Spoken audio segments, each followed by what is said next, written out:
Bam. My peoples. My peoples. This is Boxing for Breakfast. And I'm Jay Smith, man. We talking boxing this morning. Yesterday, another great day of boxing. Christian and Billy, my peoples, showed out. Devastating knockout in the first round. Maciej Sulecki, he didn't see it coming. It was a right uppercut that just landed flush. But it wasn't just the right uppercut. It was a combination. Bam, bam, bam. Boom! Uppercut. Dropped him. And he was able to get up. But he was hurt. And the referee had to pull the plug. So if you saw Christian and Billy yesterday, you know he's for real. The Nobody 92, my peoples. Jay Smith voice. You gotta say it the second time though. My peoples. My peoples. Did you see the fight yesterday, my brother? And Billy showed out. We're gonna talk about Deontay Wilder too, by the way. Deontay Wilder won by stoppage. Looked good, looked sharp. But we gotta talk about that because you also have to consider the type of opponent that he faced. But right now it's about Christian and Billy. I think he put the super middleweight division on notice. I'm gonna have to say, and by the way, because Billy's not such a big star, but I will tell you, he's a very good fighter. Young, he's an Olympian. He represented France in the Olympics. He can fight. And if you saw him yesterday, he got serious power. Combination puncher. We gotta see, man. We gotta see how soon is he going to pursue a title shot. It's only a matter of time. The Nobody. I thought you said Boxing for Breakfast was only for Mondays through Fridays. I see you couldn't resist. That's the love of boxing. I respect it. Bro, I was supposedly not going to do anything this morning. But you know what it is, man. The fights yesterday, we got to talk about it. I already had people hit me up like, come on, Jay, you're not going to talk about what we saw. Because you know what's interesting? Sometimes fans feel like you giving more love to this fighter than to that fighter. So I've had people from the UK hit me up like, yo, Jay, you gotta, whether it's the UK or France or Russia, I've had people hit me up like, yo, show our fighter some love. So I'm like, yeah, yo, Christian and Billy, he's special. He strong fighter, very skilled. And I'm like, yo, let's talk about it, man. Let's talk about it, my peoples. And anyways, you're right, my brother. It is the love of boxing. Because if I wasn't here with y'all, right, I could be having my breakfast thinking about boxing. So when you're thinking in reality, you're talking to yourself internally. That's your inner monologue. So instead of having an inner monologue about what I saw yesterday, I get to politic with you guys. The Nobody. And there's more fights today. Yup. So I hope there's a Boxing for Breakfast Sunday morning as well. There's going to have to be. It's interesting about today's fights, man. I've had a couple of people tell me that Tevin Farmer is going to upset Floyd Schofield. Can Tevin Farmer pull off the upset? I mean, he's a good fighter. I believe Floyd should win it simply because he has the skills to match Tevin, but he's a lot younger, stronger, and he can hurt him. I'm not saying Tevin can, put hands on him and cause damage, but still, I think Floyd, his style, his aggressiveness, I feel like Tevin is going to try to box him and use his footwork, counter-punching abilities, but I got Floyd Schofield winning this fight. Like I said, man, multiple people that I know have told me, yo, Tevin Farmer is gonna pull off the upset tonight. So I'm on the look. I'm like, damn, I'm kind of nervous because I felt pretty confident that Floyd Scofield was gonna handle business. But now it's like, damn, is he gonna handle it? Then nobody. If Tev was younger, I would pick him. But Tev definitely has a chance. You see, that's something that I take into consideration. Not only is Tevin Farmer older, but also he's been in a lot of wars. He's taken a lot of punishment, and damn man, I feel bad too because he's taken some losses in real close fights that he could have won. It could have went his way, and it went the other way. It seems like Tevin Farmer, a lot of his fights that he lost, they could have went both. They could have went either way, and it went the other way. He's had bad luck with that. The nobody, yeah, Scofield has shown in spots that he's still very green. I agree with you. He's green, but I think he makes up for that with the pressure that he applies and the power that he has in both hands. So I think he makes up for that lack of experience in big fights because he does have lack of experience. My peoples, it's 24 of us, and y'all out here ducking that like button just like Tank Davis be ducking Shakur. Come on now. Y'all got to stop ducking that like button. Hit that like. The nobody. Scofield got dropped in his last fight against a journeyman. Seems like he's still very green, but he's still developing. I think Floyd Scofield, he could be a bit irresponsible with his defense. I think it's more about that. And it happens with young fighters. You saw Abdullah Mason a couple fights ago get dropped twice in the same round, in the first round. And now if you saw Abdullah Mason in his last fight though, he didn't get touched like that. He looks spectacular. So, we're gonna see these young fighters who are in that development process get better when it comes to that. Because he has a good defense. It's not that he has a bad defense, but he gets irresponsible, especially when he hurts his opponents. Floyd Scofield will hurt you, and when he's letting them hands fly, it's like he's not, conscious of anything that's coming back at him. And he's been clipped pretty good. Just Business is the best fan on the page. Okay, I shake it up. I got Canelo in 7. God damn, bro. Deontay Wilder is still trash, no skills. I think Farmer got a good slip defense. Tank over. Just Business. Let me hold on, because you got a lot for me, but I'm gonna respond to all of it. You got Canelo in 7. Cap. Crawford is gonna win by unanimous decision. Deontay Wilder's trash, no skills. Cap. If you trash and you got no skills, you will never become the heavyweight champion of the world. Deontay Wilder is not the most technically sound fighter. He's not the best boxer, but he's one of the best puncher heavyweights. And he can still, end the fight with one punch. And when that's the case, you're always in it. You're always in it. What else did you say? No skills. I think Farmer got a good slip defense. Very good defense. Farmer got a very good defense. That's why I feel like he's going to use that footwork on Schofield and counter punching abilities. But I agree with that.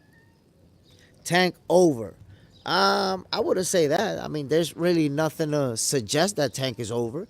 He's gonna fight I don't know what's going on with the rematch. I was talking to Blue Blood Sports TV yesterday. By the way, that live is up. You can check it out.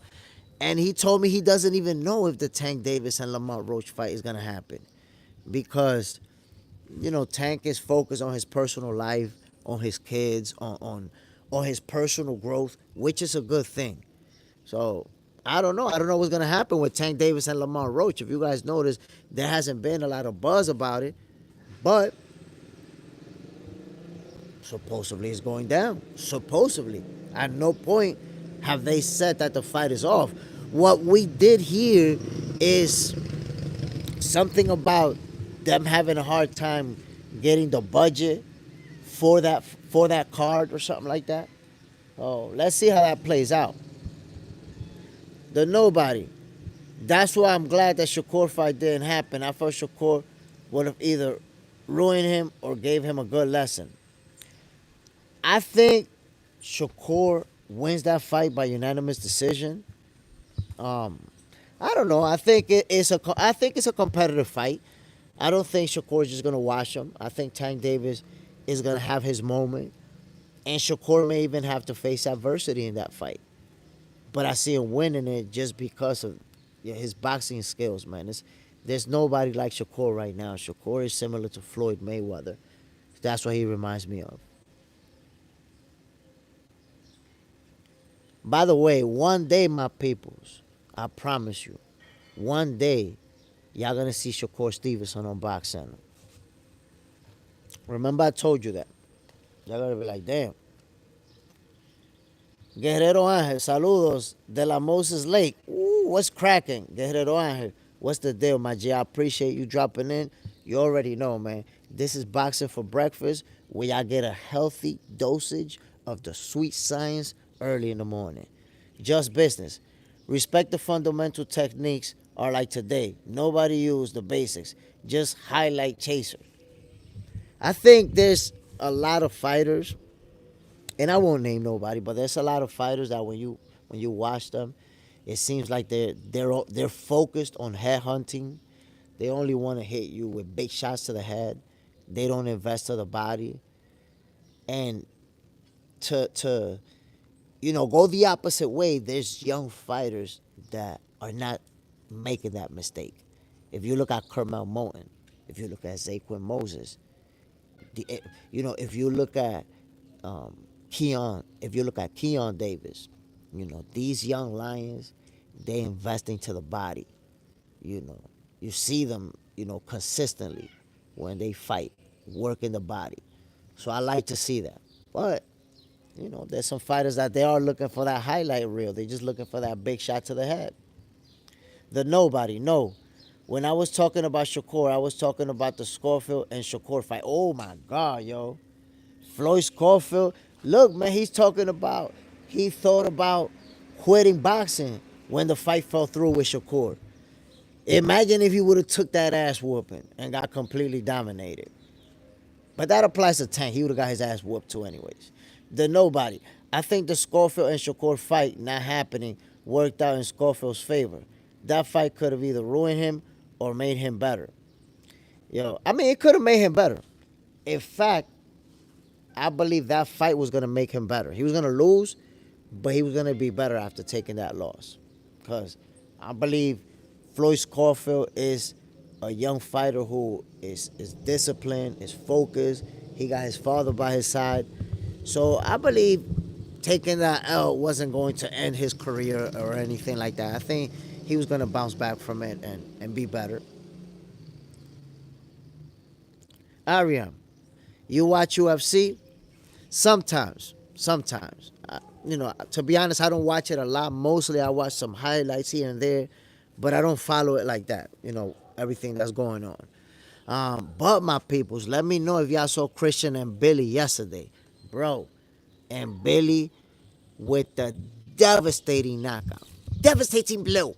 I don't know if y'all seen it, B, but it was a combination at the end. Boom, boom, boom, boom. A right uppercut ended the show. Dropped him. I'm talking about my brother. Hold on, man, because I don't want to mispronounce his name, my peoples. I hate mispronouncing people names. And I might still mispronounce it because of the spelling, but at least I'm going to do my best. Maciej Sulecki. Bro, he did not even feel that punch. That right uppercut was filthy. Devastating blow. Devastating blow, ladies and gentlemen. That's how I would have called it. That's how I would have called it right there. The nobody. What's your thoughts on these annoying fathers in boxing? I'm a fan of fatherhood, But these boxing fathers like Schofield Sr., Bill Haney, and Norman Sr. are super annoying. So, look, I get what you're saying, but I'm going to give you the other side of that argument. Think about Devin Haney and his personality, the way that he is. Think about Brian Norman Jr. and his personality, the way that he is. You could barely get him to talk. He barely talk. So I think that their fathers are actually doing a great job with promoting their sons. Why? Because if you think about it, they're the hype man. They're the guys getting in front of the camera. My son gonna beat your son ass. My son gonna do this. Ain't gonna do that.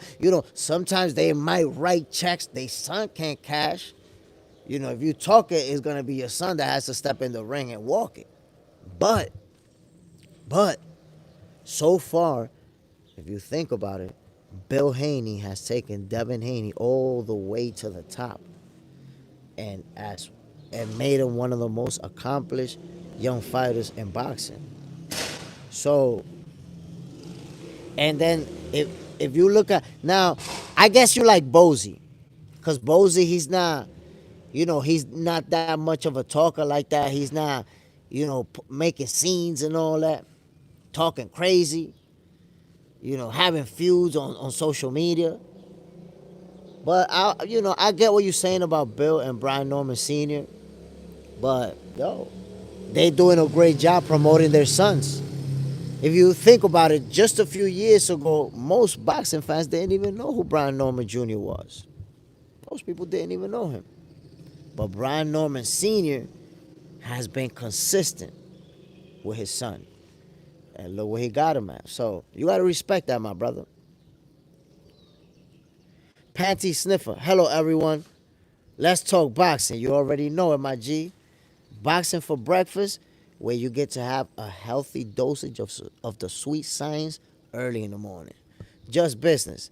The whole chat grew up on Sugar Ray Leonard, Sweet Pete Whitaker. These fighters today, if it wasn't for Canelo, boxing over. If it wasn't for Canelo, man, shut your pie hole up. What you mean if it wasn't for Canelo, it would be over? Where you leave Terrence Crawford? Where you leave Shakur Stevenson, Tank Davis, Devin Haney, Conor Benn? Come on, man. There's a lot of fighters keeping boxing going. It's not just one. President Fade Morelia. Is boxing making better fights than UFC in 2025? I mean, boxing is making great fights. I can't really make a comparison because honestly, I don't follow UFC like that. I watch a highlight here and there. When somebody get an explosive knockout, I watch it. But I'm not someone who's on to UFC like that. I can tell you, boxing is having an amazing year. We're getting a lot of great fights. We got some great fights on the way. Canelo versus Crawford, by the way, that's one of the biggest fights in boxing history, and people don't even realize it. Like, y'all need to really understand how big this is. Canelo versus Crawford, my peoples, we're about to witness history. For those who don't understand what's really going on, we're actually about to witness history. Not just because Crawford is moving up 2 divisions, but because Canelo is the face of boxing. We're talking about 2 pound for pound fighters, 2 multi-division champions, 2 multi-division undisputed champions. Bro, this fight is of epic proportions. It's huge. And we get to witness it. We're going to witness history. So I understand there's people that feel like Canelo's going to win that fight. But Crawford's going to make history, y'all. Real talk. Terrence Crawford is going to make history. Gary Deans, Crawford will dance his way to greatness. I want you to think about this, Gary Deans, and you may agree. If Terrence Crawford beats Canelo Alvarez, that's flat out one of the biggest wins in the history of the sport of boxing. Let that sizzle in your spirit, my guy. The nobody. Canelo versus Billy. How does that fight go? I mean, if it was right now, I think Canelo wins. And Billy, he has talent, raw talent, but I don't think he's ready yet.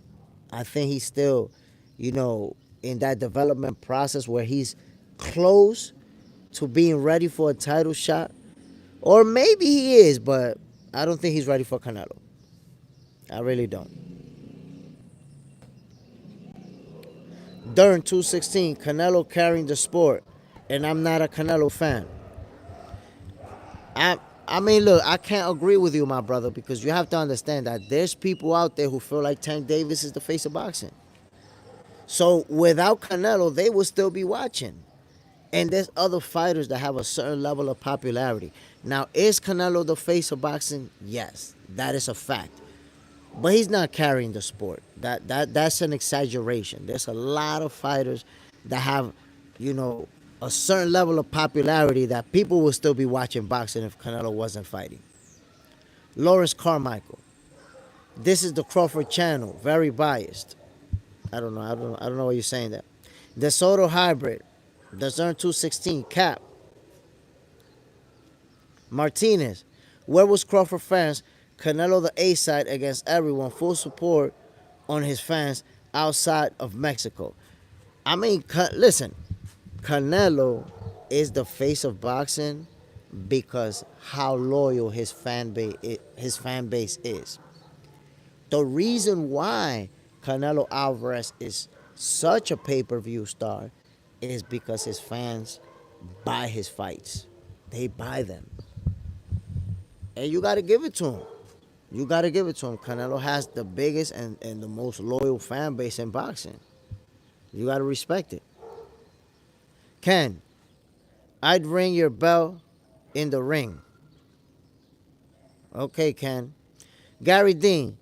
Shout out Gary Dean's Crawford, my favorite fighter. Ken, dog is taking a poopy in the background. Psh, funny ass dude, man. Poopy bombing my video, my live. While I'm on live, you gonna do that. Gary Deans, no, Crawford movement priceless. Yo, Crawford got the footwork, the slipping, the punches, the counter punching. Man, listen, it's gonna be different than what people expect. I'm telling you guys right now. Martinez, if Crawford wins, would he fight Benavides or Bivol? No, that doesn't even make any sense. Okay, and the reason it doesn't make any sense, Martinez, is because number one, Bivol and Benavides, they're fighting at 175. You want them to jump up another division? Beating Canelo is not good enough for you. Getting the biggest win, one of the biggest wins in boxing history, is not good enough for you. Now you want to ask him to keep going up. It's like, what? You're not gonna be happy until he goes up enough till he finds somebody that could beat him. Why not just ask him to go to heavyweight and fight Usyk? Why not just ask him to go to heavyweight and fight Dubois? No, come on now. Just business. My man Canelo ain't losing to Dirty Cat. I'm black, and Terrence don't stand a chance. Canelo power punch combos. He finna beat the ghost of Floyd out of Terrence. And can't watch talking to my boy. You're going to be disappointed.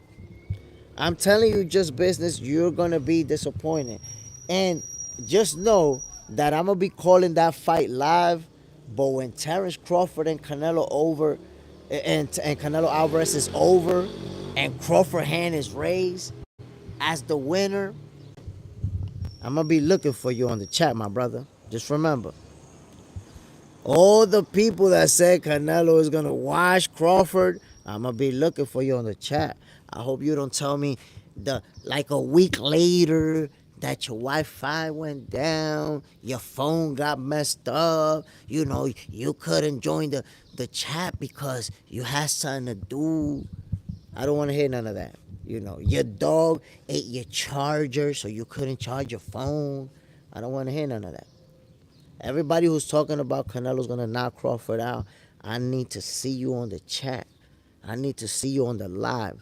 The next day, And the following episode of Boxing for Breakfast is gonna be a roast session for y'all. I'm gonna tell you right now, y'all better be ready to handle this heat. Panty sniffer, Crawford will oil up Canelo. Martinez, why not? But if Canelo wins, you will ask Canelo to fight them. That is incorrect, my brother. I guess you probably haven't been following me, but I said specifically that I've always gave Canelo a pass for not fighting Benavidez because Benavidez is just too big for him. Benavidez is huge and Canelo is small. The reason why Terence Crawford is able to fight Canelo is because Canelo is a 154 pounder who moved up to 168, but he's a small fighter. Canelo's not a big guy. If you look at every single opponent he faced at 168, they're all bigger than him, my guy. They're all bigger than him. Canelo has never been known as a big guy. And as a matter of fact, just so you can see what I mean, have you not seen the 3 to 4 press conferences when they faced off? Come on, panty sniffer, keep it real. Did Canelo look big in front of Crawford? Be honest. Would you say that he looked big? However, if you put Benavidez in front of Crawford, he's going to look like a giant because this dude is over 6 feet tall, bro. Come on now. How are you going to say, yeah, move up and fight this giant at 175? That doesn't even make any sense at all. Pork chop in the afternoon. Did you hear Antoine Massey got caught? Nah, I don't know anything about that, my brother. Panty sniffer, Crawford will sniff that cracked up Canelo ass. During 216, Crawford will make it look easy. Look, I'm going to be honest. I see the fight playing out, being real competitive. Both fighters going back and forth, landing big shots on each other. I see that happening. However, by the 8th, 9th round, I can envision Terence Crawford starts to take over, starts to dominate, and he's going to win the championship rounds to pull away and win by unanimous decision. That's how I see it playing out. There you have it right there. That's how I see it playing out. So I don't see Crawford washing Canelo, but towards the end of the fight, I do picture Crawford making it look easy. Because this is the thing. Fans, when you're a fan of a fighter and he's a great fighter, you never envision that somebody might make it look easy against him. You could never imagine that, right? But let's not, suffer from amnesia and forget that, Canelo Alvarez was made to look average by 2 different fighters. 2 different fighters, my people, made him look average. So, you don't know if Terence Crawford could be the third. Paul P., it won't be easy for Crawford, but he should get the win if he boxes smart. I think Bomac, who should be trainer of the year, is going to put together the perfect game plan to beat Canelo. Presidente, who are your top 3 boxers of all time that are from Puerto Rico? I mean, look, all time is very hard for me to say, my brother. But I'll tell you my number 1 Puerto Rican fighter of all time. Tito Trinidad. Without a shred of doubt. Just business. Best fan. Never gonna duck my boy. Bet it's on. The Nobody. How do you build a relationship with Santiago National Amateur Organization? So I have a friend of mine that he works with a different boxing organization, and he knew somebody from Santiago's boxing organization, and he just told me, yo, they having a tournament, and they would like for you to shoot some video over there. And I went, created some content, they told me, go ahead, you could get on the neutral corner, you got full access to do whatever you want to do. So I just did my thing, and after that, they told me, nah, we want you to keep working with us. So I spent the whole year last year, going from tournament to tournament with them and creating content. That's when I ended up flying to Curacao. And I also met Rodrigo Marte. My peoples, look up that fighter. I promise you he's gonna be a world champion. Rodrigo Marte. My peoples. He's I think the 2022 or 2023, I'm not sure, maybe 2023 Pan American gold medalist. And he turned pro when I went to Curacao. That was his pro debut over there. And I got to watch him in person. He's special. He's special. He's a special fighter. He's going to become a world champion. I promise you this. Gary Deans, Crawford is a star. 100%. He was already a star, but once he beat Errol Spence, and because of the way that he beat Errol Spence, it was just a pummeling session. That's one of the most brutal beatings that we've seen in recent times. So because of the way that he beat Errol, he went from being a star to being a big, big star. That's it. You see Crawford in talk shows, in magazine photo shoots, in interviews, in this, in that, with brand deals. That's it. Crawford is on a different ball game after he absolutely destroyed Errol Spence. On a different ball game. Martinez, bro, where do you live? The place looks like a Hispanic country. That is 100% accurate, my brother. You're looking at the Dominican Republic, my G. There you have it right there, the Dominican Republic. Panty Sniffer, Crawford is young, crackhead, and amazing boxer. That's facts. Flip, what up, Jay? What's the deal, Flip? Panty Sniffer, Crawford will pop Canelo. The nobody, Hector Rojas as well. Ooh, Hector Rojas. That's my guy. That's my guy right there, bro. So you know Hector Rojas? So, like I said, my peoples, look, Terence Crawford and Canelo Alvarez, you see the press conferences, you see the different energy now. How in this chat, there was people saying, yo, I don't like the way that they smiling with each other. I don't like the way they look so friendly. This fight might not even be cool to watch. And I told him, my brother, this fight is way in September. These guys, just started pre-training camp. They haven't really been cutting down in weight like that. They haven't been. So you see that a lot in press conferences where the first one, is very lighthearted. Everybody's real relaxed, real calm. But eventually, you see the tension start kicking in. And you're already seeing that. Canelo shoved Crawford. Crawford went all up in his face. It's telling him in his face, I'm going to beat your ass. Yo. JM, I just wanted a vet on Floyd Schofield. He's a comer, but seems to need some defensive work. What you think? So I got to tell you, my brother, Floyd Schofield, I got him beating Tevin Farmer tonight. But Tevin Farmer, very slick fighter, a guy who can counterpunch, a guy who got very good footwork. I see Floyd having to chase him around at times. I got him winning the fight, but I've already had multiple people tell me, yo, Tevin Farmer's gonna pull off the upset. So we're gonna find out. I do think Floyd Schofield needs some work defensively. I was talking about that earlier. I would say that that's just part of the development process. I brought up Abdullah Mason because if you remember a few fights ago, he got dropped twice in the first round. And then in his last fight, he looked incredible.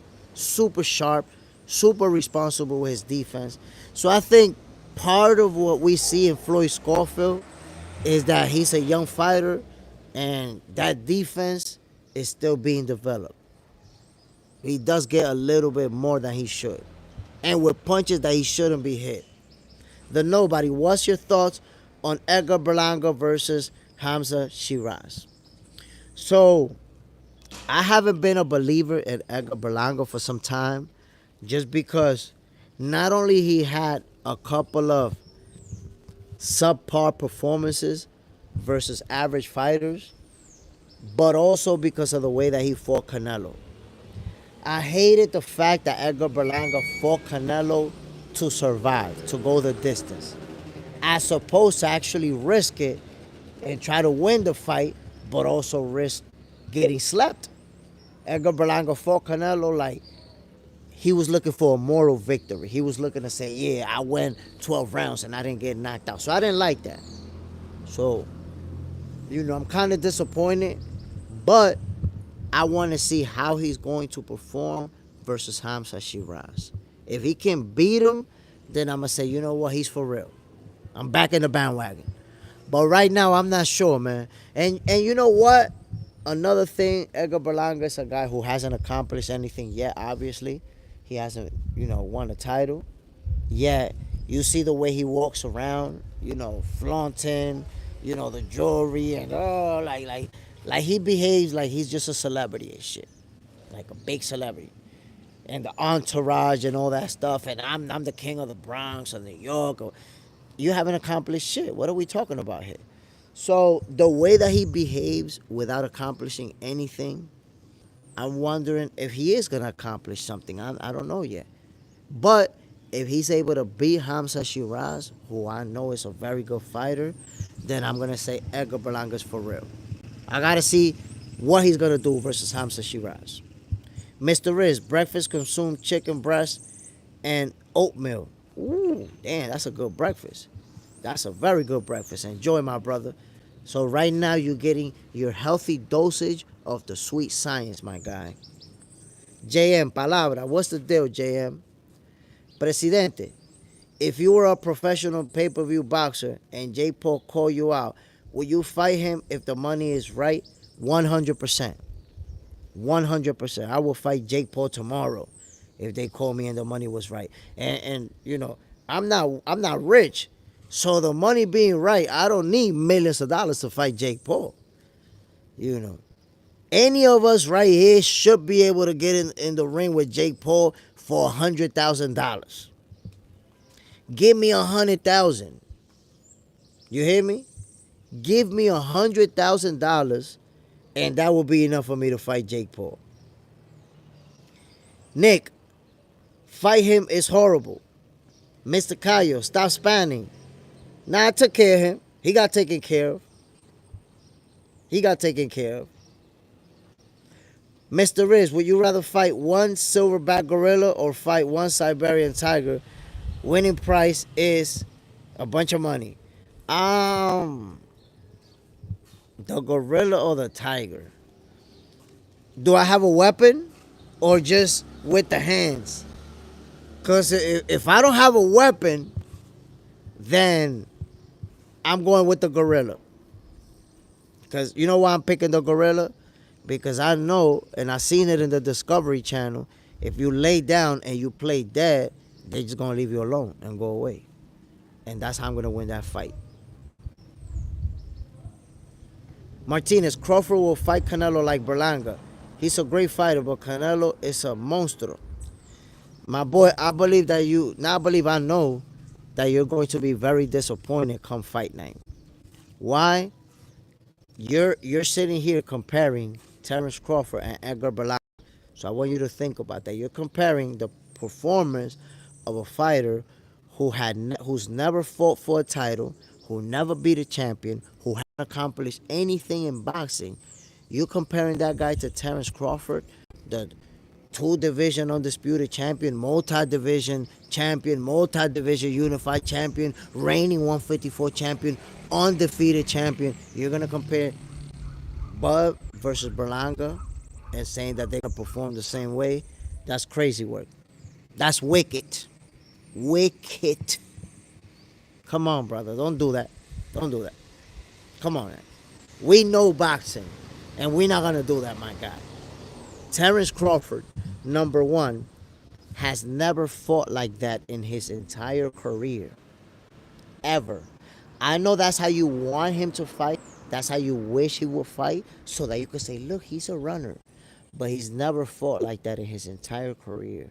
So if you're going to say that one of the best fighters of this era, one of the best pound for pound fighters, and most accomplished fighters of this era is going to do something he has never done in the most important fight of his life, be for real, my guy.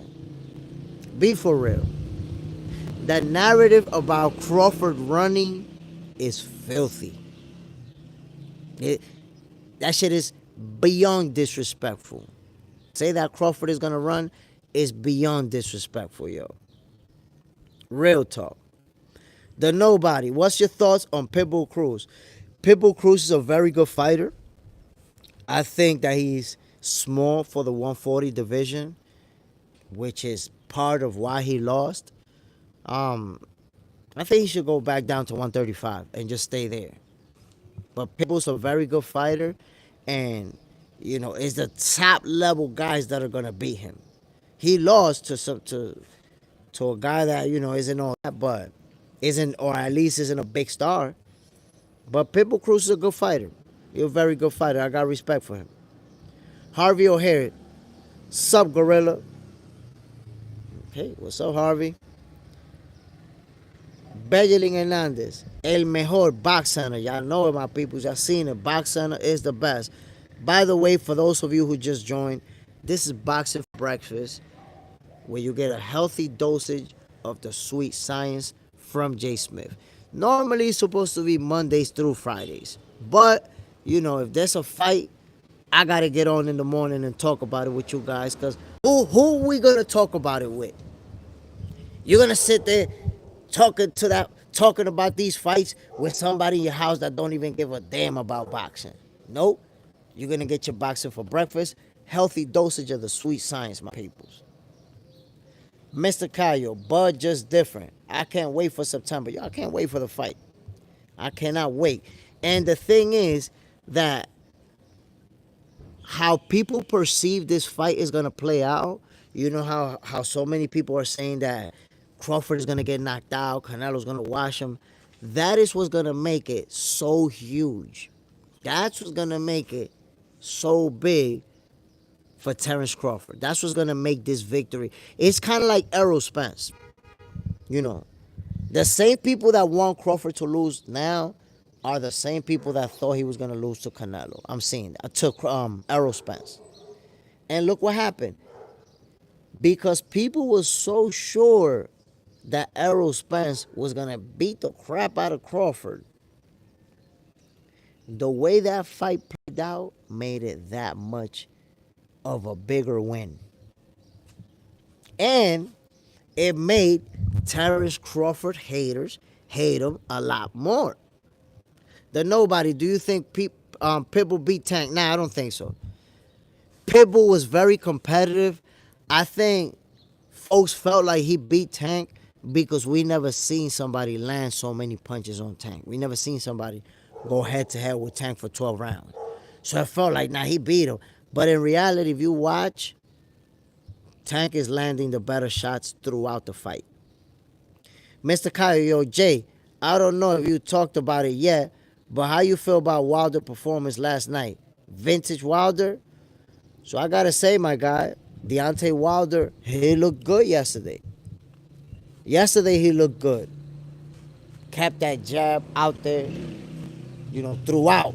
He was very consistent with the jab. Punches looked sharp. He looked way better than he did in his last fight, for sure. Deontay Wilder looked good. The thing is that you definitely have to take into consideration that he didn't fight a world champion. He didn't fight, a highly ranked opponent. So that's also part of him looking good. We have to see, because I thought Deontay Wilder was going to come back and, fight, win, and announce his retirement so that he could retire on a W. But I've already seen him saying that he's trying to go on a title run. He's trying to go on a title run. He's trying to pursue a title. I don't think that's a good idea. like I said, he looked good yesterday. Maybe he could look good against a world champion. Let's see. I just think that Wilder been knocked out a few times, taken a lot of punishment, been in some wars, and at 39 years old, I don't think he should be taking any more punishment, especially taking into account he got a lot of money. He's made a lot of money in boxing. That's just my take. Martinez, why Haney not fighting Rollies? Honestly, I don't know. I don't know why Haney's not fighting Rollies. Um, but in case you missed my live from yesterday, I was on with Blue Blood Sports TV, and he told me that Devin Haney and Brian Norman Jr. will be fighting in November. Let that sizzle in your spirit, bro. Blue told me that they both already signed their contracts, and it's something about ironing out the details with His Excellency Turkey Al Sheikh and Top Rank. They gotta, it's business stuff that they gotta agree to. But when it comes to Devin Haney and Brian Norman Jr., they already agreed to fight. So it looks like we're gonna get that. A deal. Crawford versus Canelo is like gorilla versus polar bear. I don't know how you can make that comparison. Did you not see the face off? And Crawford and Canelo facing each other off, face to face, nose to nose, looking like they're about the same size. So your comparison is horrible. That comparison is only lives inside your mind, lives inside your head. It's like beyond delusional when we saw them facing each other. And by the way, Terence Crawford was weighing 185 pounds while Canelo was weighing 168 to fight William Skull. Terence Crawford was almost 20 pounds heavier than Canelo just a few weeks ago. And you're making that goofy ass comparison about, wow, goofy as hell, bro. Adam Shaban, easy to look good against that kind of opposition. Doesn't seem to have the same power either. Um, I agree with you. And I said that, he looked sharp, he looked good, but he wasn't facing a world championship caliber opponent. I feel like he should retire. That's my personal take. But he wants to pursue a title shot. I think that he will be able to get it. And we'll see how it plays out, man. Wilder is 39 years old. I know we have seen champions or former champions regain a title late. Manny Pacquiao beat undefeated Keith Thurman to become a world champion at 40 years old. It can happen. Bernard Hopkins did it. And a few other fighters have done it. George Foreman did it versus Michael Moore. But if you notice, the fighters that I've mentioned are very skilled fighters, which Wilder is not considered to be. So the odds are against him, beating one of the world champions. But you never know. You never know. That's all I got to say. You never know in boxing. As long as you got that power that you can hurt somebody or knock somebody out, you got a chance. You got a chance. J. Jack, Wilder looked healthy last night. Let's make no mistake. I never want to see him in the ring against before it's our crumbling, areas of entertainment. Tough to see him burn out. I agree with you. I said it before, Wilder, he has a lot of money. He has generational wealth. Family's good. He's good. He don't need to fight for the money, you know. And I also understand the competitive aspect, which as a fighter, because I fought as an amateur and I only have one professional fight. And let me tell you something, Jay Jack. I got one professional fight, and I was 44 years old when I fought, and I lost. I lost versus a 35-year-old. So I faced somebody that was 9 years. I was 44, he was 35. Fought somebody that was 9 years younger than me, and I lost, right? So I have a professional record of 0-1 right now. And, it was a one-shot deal for me because I always wanted to fight as a professional. I fought as an amateur when I was young, never turned pro, and I just didn't want to grow old and say, damn, I never boxed. I never did it. Since I knew uh, a promoter out here in the Dominican Republic. I said, you know what? I talked to him. I want to fight, and we made it happen. But I'm not gonna have a career as a boxer. I'm not looking to become a world champion. Obviously, I'm too old to even think about something like that. That would be goofy as hell. But I can tell you right now, I want to fight again. Like if the right opponent shows up, you're gonna see me in the ring again, my brother. And I don't need it. I'm not a prize fighter. I'm not making a lot of money. And I will fight again if I find the right opponent. You know why? Because that adrenaline that you get from stepping in the ring and trading leather, yo, you can't replace that. You can't replace that. So I could see, I understand why Wilder wants to fight again and wants to grab a title and wants to be on the big stage. I get it. Colin Diabreu, go watch your Paul fight. Casuals. Mr. Cayo, too many young hitters like Moses Italma, Terra Moana, Fabio Wardley, Richard Torres Jr., etc. Do you think any of these guys beat Wilder? I think they all beat Wilder, to be honest. Wilder, my brother, Wilder, 39 years old. All of these guys, young, hungry lions, who all have the potential to become world champions, they all beat Wilder. That's how I see it. And I'm talking about brutally, a brutal beatdown, all of them. You know, but I don't think Wilder is gonna fight any of those young, hungry lions. I believe, if anything, he's gonna fight one of the champions. Because if you think about it, at the heavyweight division, the top level guys, the high profile guys, they're all at the tail end of their career. Usyk, what is he? 38. If you look at the other guys, Dubois, he's in his mid 30s, late 30s. AJ's already close to 40 years old. The heavyweight division is different. Right now, the heavyweight division, you see all of those young, hungry lions that you mentioned, Italma, Terra Moana, Wardley, Torres Jr. Right now, the heavyweight division is going to be up for grabs soon. Because if you think about it, Usyk is close to retirement. Dubois is close to retirement. Fury, he said he's retired already. So if you look at a lot of the big dogs in the division, they're on their way out. So it's these young guns who are going to take over. So the heavyweight division, be on the lookout. It's going to be up for grabs. Gonna be up for grabs, my brother.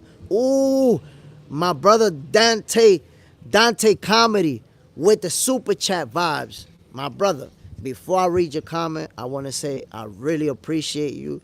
$5, that's not going to make you any more poorer. It's not going to make me any more richer, but it means a lot to me because it means that you appreciate the work that I'm doing out here. So I really appreciate you, my brother. Real talk. Real talk. Dante Comedy says, I watched your channel a few days ago and was impressed. I subscribed. It's important to ask about the tension bet blacks and Latinos in the U.S. Dante Comedy. Like I said, man, thank you for blessing me, and I definitely will respond to your question. Blacks and Latinos in the U.S. I think that there's a bit of a gap because of number one, the language barrier creates a gap. Anytime that you put two cultures together and there's a language barrier, there's always going to be misunderstandings. I think also, I know that this may even sound controversial, but I believe that there are certain systems in place to keep us fighting with each other. Because if you think about it, in many communities, we grow up together. We grow up amongst each other. I grew up in Harlem, New York, my brother. So I grew up, my block was Dominicans, blacks, and Puerto Ricans.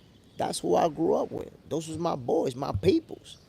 So, there's a lot of blacks and Latinos that stick together, that grow up together, that see each other as family. But then there's always going to be that tension when, I would say, cultures collide.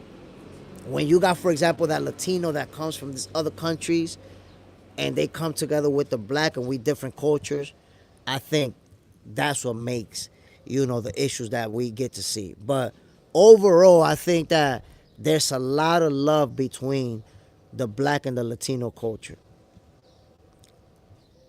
Insta key, low key. Time for the new generation. Yo, the new generation of heavyweights is going to take over. I could pretty much guarantee you that they're close already. Their time is coming up. Adam Shaban Dubois in his 20s. Oh, I thought he was already in his 30s. Whoa. Whoa. And you know what? Dubois is the right guy to take the torch from Usyk. Because if y'all remember, Dubois beat Usyk with that devastating body shot. He beat him. And they ruled it a low blow. Usyk got a lifetime and 15 minutes to recover, and the rest was history. He was able to beat Dubois. But I said it all along, Dubois deserved that rematch, and he has a chance to win the fight. He really does. It's the low key, 727. Time for the new generation. Dante Comedy. Whoa, with the super chat vibes, my peoples. Another $5. Just like that. Again, my brother, I really appreciate you. Yo, real talk, my G. Nobody has to ever, contribute to Box Center, ever. But those who choose to, I really appreciate it. You see that right there? That's going to be the Box Center studio.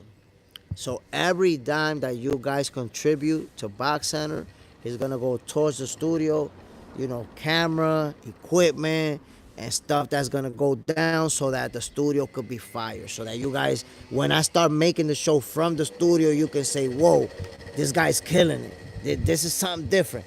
Because I promise you, Box Center, this is not just a little something that we just going to get together in the morning and talk boxing. I got a lot planned for you guys. I got some boxing shows like you've never seen before. Dante Comedy. When I ask about Haitian heritage, you emphasize your African roots instead of acknowledging that you're predominantly of Haitian descent. Okay, so Dante Comedy, the reason why I think that we have a different perspective is because you're saying Haitian descent, but for example, if I do a DNA test and it says that I come from Africa, then I'm gonna, in fact, my daughter did a DNA test, and most of it was Africa, and then there's some of it from Europe. So if I do a DNA test and it doesn't say Haitian, my brother, why am I gonna say Haitian descent? If anything, me and my Haitian brothers, we both come from the same place. It's like I said, that's why I made the example of the boats. It's like the boats came from Africa. Some of you guys or some of my Haitian brothers got dropped off in Haiti, and some of us got dropped over here. But we came from the same place. That's like if you're saying that I have Haitian or predominantly, which I think that's an exaggerated statement, by the way. If you say I have predominantly of Haitian descent, that's like me telling you, well, a Haitian person has predominantly Dominican descent. I don't think so. I think that we both of these small countries in this small island come from the same place. Tanvir Hassan, Daddy, I don't know what you're talking about. I'm not your father. I am not the father. Ernest Morales, coming down the aisle for the first time, it's an unforgettable experience. Oh my goodness. Listen, when you're gonna fight, it seems like when you're gonna make your pro debut at least, it seems like everything becomes an unforgettable experience. And the reason I say that is because I'm never gonna forget when I was getting my hands wrapped. I've had my hands wrapped so many times, but it felt different when I was getting wrapped to fight professionally. I still remember when they went to the back and said, yo, get ready, they're going to call you in was it 10 minutes? Get ready, they're going to call you. I remember that sensation, that adrenaline. I remember warming up before the fight, hitting the pads. I remember when they called my name, walking. All of those seemed like separate moments that were taking place. I remember when I was standing there looking at my opponent in the eyes. And I'm going to tell you something, my peoples. One big difference that I felt between amateur boxing and professional, as you guys know, or some of you may know, in amateur boxing, you don't see as many knockouts as you see in professional boxing. So as an amateur, you got to score points because it's going to go to the cards. So in amateur boxing, the main focus is to score points unless you're like in the heavyweight division knocking people out. But most people got to score points. That's the focus. But in professional boxing, y'all trying to hurt each other. It's a big difference in sensation when you trading punches with somebody who's trying to score points than when you trading punches with somebody that's trying to hurt you and you're not wearing a headgear. It's a different ball game, my peoples. The whole different ball game. The nobody. I want your second pro fight to be against the dude you lost to. Run that back and get that get back, Jay Smith, and promote the fight on the channel. My brother, I lasted like 6 months trying to get that rematch, and then I gave up. I gave up. I don't know if he just flat out refused. I don't know what happened, but I don't know. I don't know what happened. So I want that. I still want that rematch badly. I don't know if I'll ever be able to convince the guy.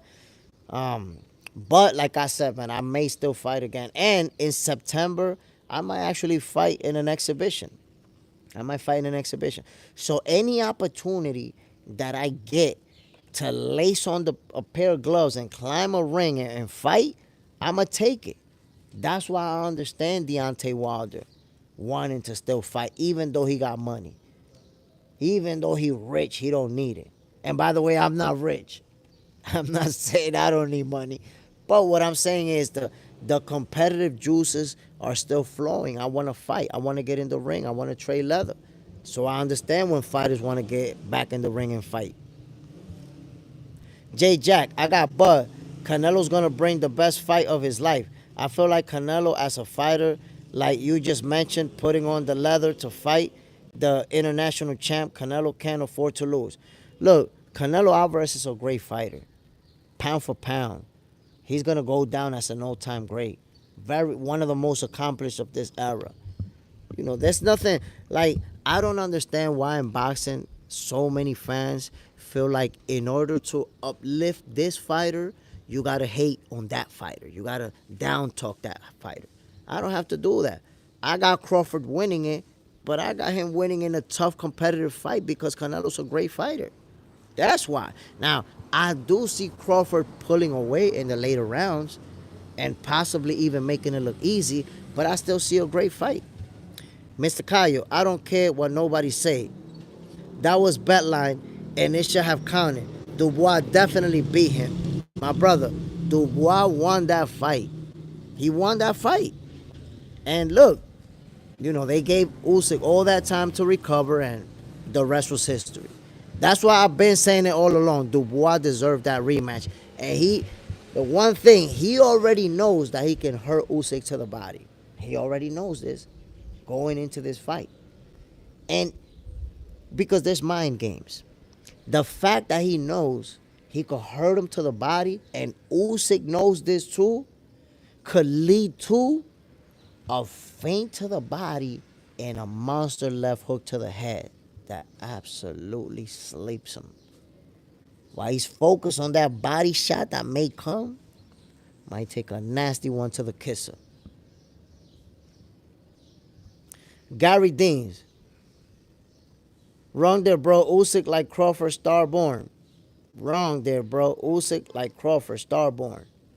I mean, Usyk is a special fighter. But it's like I told you. Dubois beat him. And that win got taken from him. Dante Comedy with the super chat vibes for Jay Smith. Dante Comedy, once again, you already know, man. I appreciate you. Let me see what you got to say. Minutes later, you were so proud to tell the world that your child is half white, but denying your Haitian roots. So I didn't deny anything, but because nobody asked me anything, and I've never denied anything. The comment about my child being half white is because somebody said, "Do you like white people?" And my response to that was like, "My child is half white. What do you think?" So that response was not about praising. Look what you said about pride. That response was not about pride, my good brother. That response was a lighthearted response about whether or not I like white people. Well, if I got a white daughter, obviously, that answers the question. So I think you're mixing two different things right there. This is not a pride. You're having a pride conversation about Haitian roots, which I look. I think that there's a different perspective if you read history books from over there and not read history books from over here. There's gonna be discrepancies in what you believe and in what I believe. But the one fact that neither one of us can dispute is that our ancestors are from Africa. If both of our ancestors are from Africa, where are you getting that we are the ones with the Haitian roots when we both come from the same place, my guy? We both come from Africa. We're both black. The nobody. Come on. Let's not get racial on here. Jay Will. What's up, Jay Smith? Dante Comedy with the super chat vibes once again. Okay, damn, Dante Comedy. Look, the comments that you're making, they very interesting, very insightful. But damn, at least give me something boxing, my G. And I'm not talking about, a super chat with a boxing comment. You don't have to send me anything. I really appreciate it. You helping me build my box center studio. So I really appreciate it, my brother. But give me some boxing talk too, man. Give me some boxing talk. Let me see what you got for me. It is crucial to know that it was the Haitian people who defeated both French and Spanish colonial powers, and all black Dominicans are actually Haitians. I mean, there's a lot of fact to what you're saying, but there's also exaggeration, Dante Comedy. When you say all black Dominicans are actually Haitians, that is not true. Because right then and there, what you're doing is you're stripping us of our African heritage, bro. There's Dominicans, black Dominicans out here who can trace their roots straight to Africa. You're denying them that. You're saying, nah, nah, nah, they Haitians. Nah, brother. So that's why I say we have a difference of opinion because you seem to exaggerate it. You're saying, no, it's everybody. Nah, my brother. That's not the case. That's what I'm saying, maybe the history books are different, but nothing that I've ever studied or read would suggest that. Mr. Cayo, I use comparisons on the Usyk Dubois fight, Charlo versus Rosario. Ooh, that was a good fight. That was a tough fight. Y'all can do your research. Charlo landed a jab on the belt line, stopping Rosario. Same exact spot, just different punch. Look, Charlo's punch, luckily, it wasn't ruled a low blow, but I think the difference in these two fights is that the referee had a good angle to actually see Charlo landing on Rosario.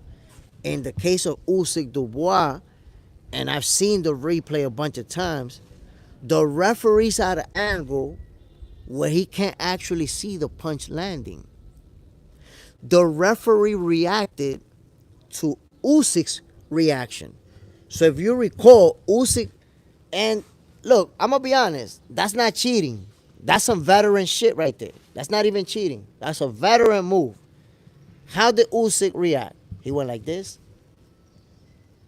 He acted like it was a low blow. And then you had the people say, no, when they hit you there, it feels like a low blow. Nah. He sold it as a low blow. Because he knew if it was a body punch, he getting stopped. So he sold it as a low blow. Very smart. Very smart. You got to give it to him. Ozzy. Love how you were on with Blue Blood Sports. Big steps. You growing, Jay. I appreciate it, my guy. Yeah, you know, some that a lot of people don't know that, but Blue Blood Sports, he's been showing me love behind the scenes. Me and him be talking a lot. And he actually allowed me to go on his platform. I was on Blue Blood Sports TV. That was a few months ago, but I was on there a couple of times. Yo, salute to Blue Blood Sports TV, my brother. You know, you already know that's someone who is very knowledgeable when it comes to the sport of boxing. Obviously plugged in with many of the best fighters in the game. Yo, you can't get more plugged in than getting info from Blue Blood Sports. You know, the man is really plugged in. So, and y'all gonna see me linking up with Blue from time to time. Like I said, man, that's my guy right there. Flip. Hey, Jay, can you answer my question? Look up. Of course, Flip. You know you my G. Let me find that. Damn, Flip. Damn, Flip. I think you damn, Flip trolling. Okay, let me see it. I found it. Flip. Hey, Jay, did you see the video where Brian Norman Jr. told Bill his son was stand over his son? Freaking hilarious. I got Junior winning. Think his hands are too heavy for Haney. Who you got? Listen, man. Honestly, I'm bewildered, flabbergasted, and perturbed that Devin Haney wants to fight Brian Norman Jr. I cannot believe that. It's like, bro, did you not see what Brian Jr. did? Did you not see Brian Norman Jr. absolutely obliterate his opponent brutally, in brutal fashion? You had to have seen it. So, I don't know, man. I don't know. I don't think it's a wise decision for Devin to fight him. But if they choose to, let's see. Look, by the way, Blue did tell me that Brian Norman Jr. and Devin Haney agreed to fight each other already. So it seems like they working on some details to, with His Excellency Turkey Al-Sheikh and Top Rank. They trying to get it done. You know, it's not finalized, but it looks like both fighters agreed. Somebody told me, hold on. Somebody told me to shadow box a little bit. Y'all want to see if I got hands? You want to see if Jay Smith got hands? Hold on, man. Hold on. Because if you asking me to shadow box, you trying to test my hands, right? You want to see if I got hands. Hold on, let me show you a little bit.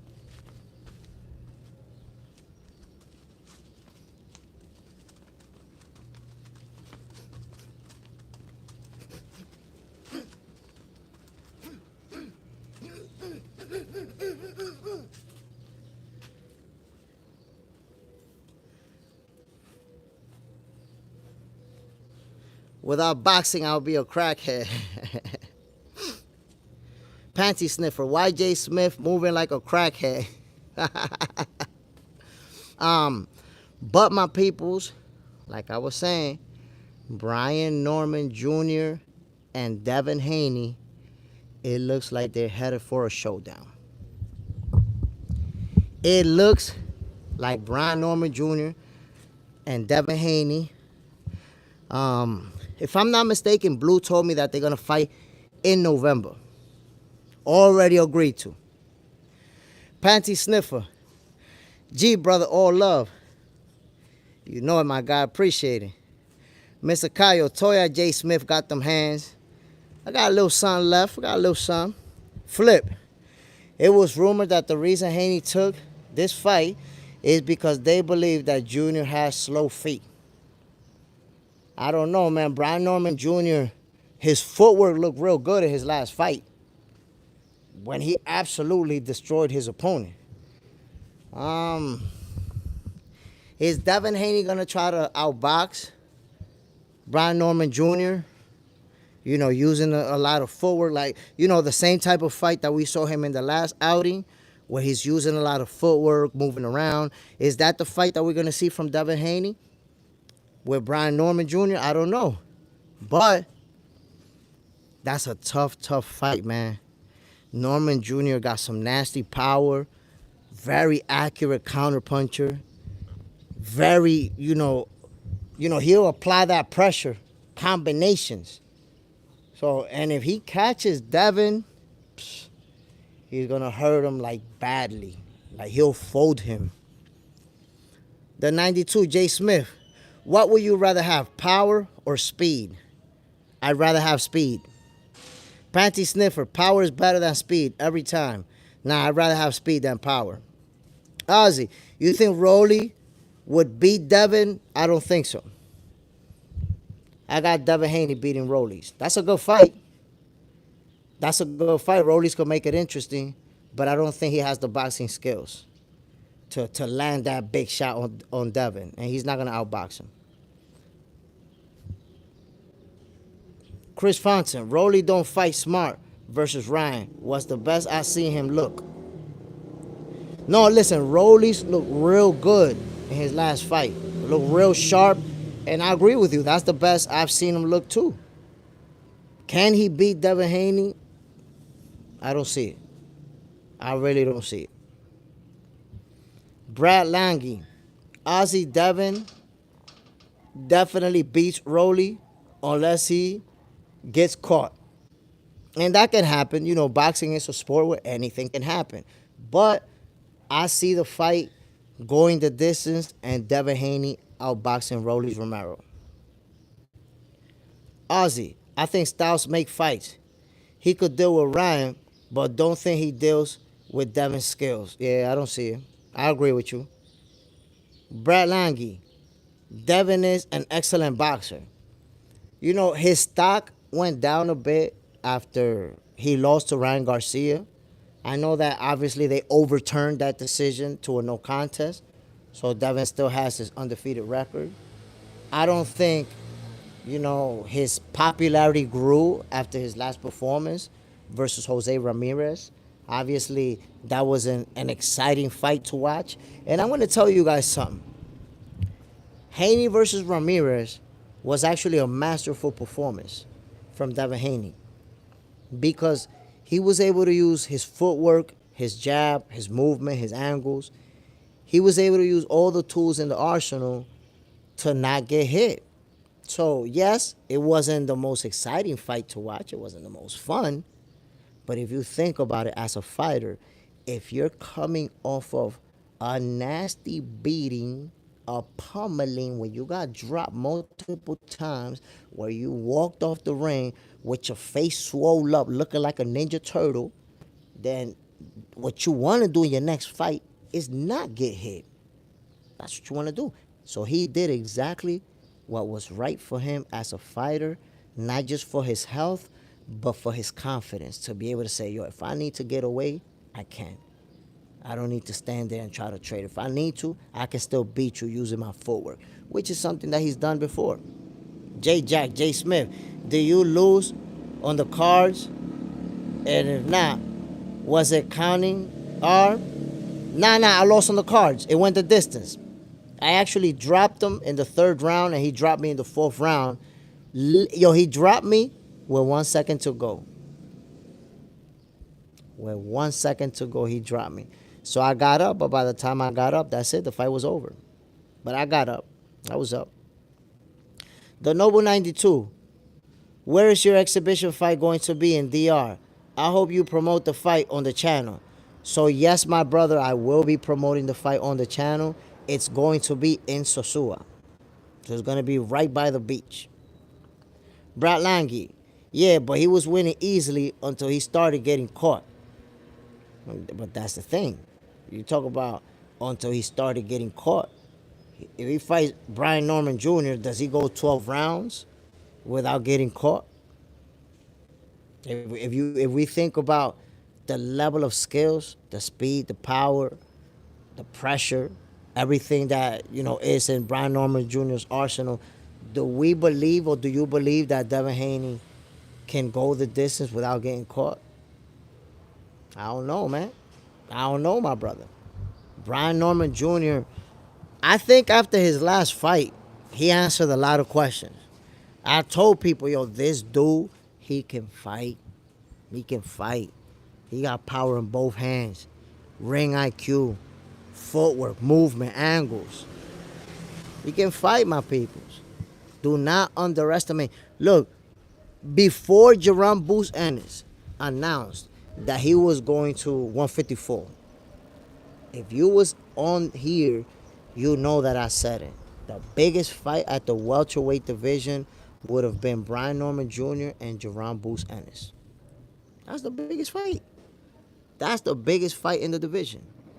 Now Boots left to 154, and we're not going to get it. Maybe Brian Norman Jr. and Jerome Boots Ennis end up meeting at 154. But that's not going to happen anytime soon because Norman Jr. is looking to unify titles. He's looking to make it happen. Plus, like I said, I was talking to Blue Blood Sports yesterday, and he told me, and as a matter of fact, you could go on the live and you can see for yourself. He told me, yo, Norman Jr. and Haney, that's a done deal. They both already agreed to the fight. They waiting to iron out some details because you guys may or may not know, but Brian Norman Jr. is signed to Top Rank. So right now, His Excellency Turki Al-Sheikh is working out some details with Bob Arum and you know, the numbers. It's about the numbers. You guys know how that goes. It's a business. But it looks like this fight is this close to being made. This close to being made. I'm ready. I'm all in on that fight. Boys be crying. Today is going down. You know it. You know it. I've had people tell me that Tevin Farmer is going to upset Floyd Scofield. I've had multiple people tell me that. So I went from being real confident that Floyd Scofield was going to show out to wondering, like, damn, is Tevin Farmer going to pull off the upset? We're about to find out. That's for sure. Lord Sweat Real. I'm from B-More. I like your IQ. Great work you're doing. B-More. Appreciate it, my G. Really appreciate it. I hope that you have the opportunity to tune in the morning.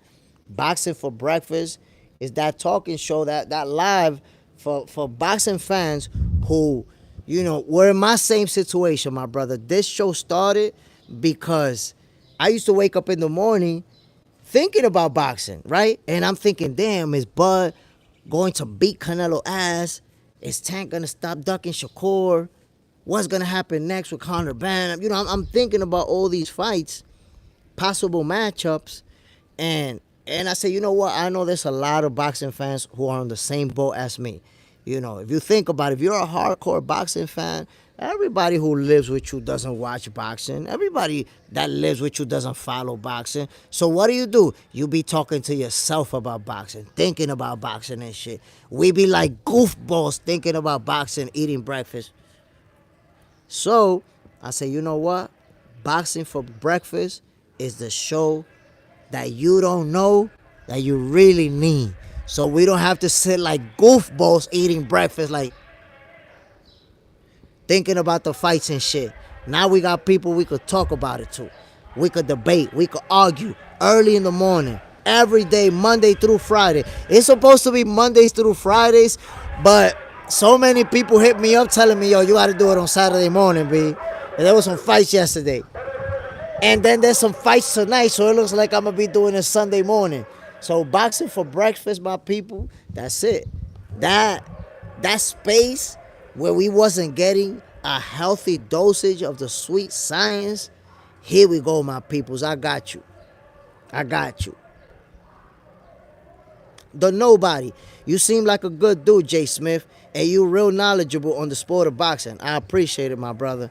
You know, boxing is something. I boxed as an amateur, had an opportunity to box as a professional, and, you know, I've been around a lot of professional fighters, Luckily for me, when I was an amateur fighter, I trained in Gleason's gym, got to meet Zab Judah. I got to see Zab Judah every day when he was like 12, 13, and 0. Used to see him every day for a whole year when he was training. So, I've had the opportunity to gain some firsthand knowledge with the sport of boxing. And that's why I'm here. I feel like a lot of people enjoy the sport of boxing just like me. You guys like to talk about it, debate, argue. Here it is. Boxing for breakfast, my peoples. Jamie McFadden, do you agree that pound for pound doesn't exist? It's a mental health issue. Only the heavyweights can be the best.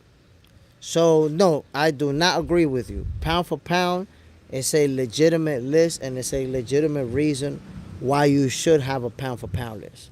So, I'm sorry, I can't agree with you. It's not a mental health issue. If anything, it's a mental health issue that you think only the heavyweights can be the best. That's a mental health issue. Lord Sweat Real, much respect and blessings, big bro. Be more. Appreciate it, my G. Really appreciate it. And look, man, the reason why I do this is because I know as a fan of boxing, I want to debate. I want to talk about the biggest fights. I want to see the different opinions that people may have. Because if you look at Bud versus Canelo, some people feel 100% sure Crawford is going to win. And then others say, nah, Canelo's going to wash him and make it look easy. So that's an interesting conversation to have. You're going to notice that when people have a different opinion, I don't block somebody from having a different opinion. I don't push you away. I don't disrespect you for a different opinion. A different opinion gives us a more interesting conversation. So I'm all in for everybody's opinion. And we go at it. We talk boxing the way it's supposed to be. Because my mindset is, boxing for breakfast, we're going to be talking boxing the same way as if we were standing in front of the building or in front of the house with the fellas. We in the bar with the guys arguing about boxing, arguing about the fights. That's why in this channel you see we could be talking boxing, we could be trash talking about boxing. We about it. Yoda, what I tell you about Mbili, if Mbili fight Charlo next, that's his breakthrough. Mbili's for real, my brother. That knockout from yesterday, devastating blow, ladies and gentlemen. That's how I would have called that one. What a combination that capped off with a devastating, a filthy right uppercut right in the kisser. Whoa, and Billy showed out. I said yesterday that, matter of fact, I posted a video about Billy this morning. So when we get off this live, my peoples, don't forget to check out the videos that I posted. I posted some new videos.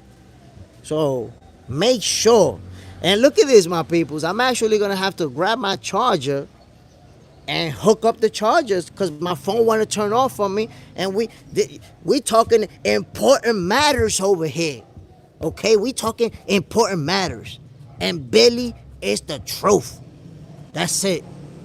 Yesterday, he put the division on notice. Real talk, my peoples. Yesterday, the super middleweight division was put on notice. And I'm going to tell you something. And Billy, he's not just a hard puncher because he hits very hard. But he's not just that. He's skilled. If you watch him, he sets up his punches, sets up his opponent, knows how to, work his way in.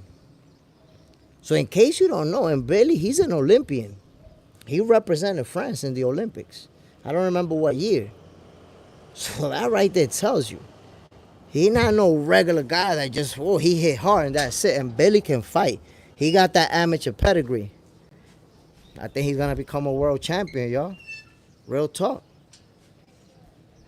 Boys be crying. I either was glitching, but was the Billy fight before Butler? And Billy was the main event, bro. And Billy was the main event. Boys be crying. Get a power bank. Yeah, I'm going to need one. Brian Romero, can you see Crawford do Canelo like he did Spence? Because I could see it. Honestly, bro, I don't know if he's gonna do Canelo like he did Spence. I don't think, honestly, that he's gonna dominate Canelo. You know, that's my perception. I don't think that he's gonna dominate him.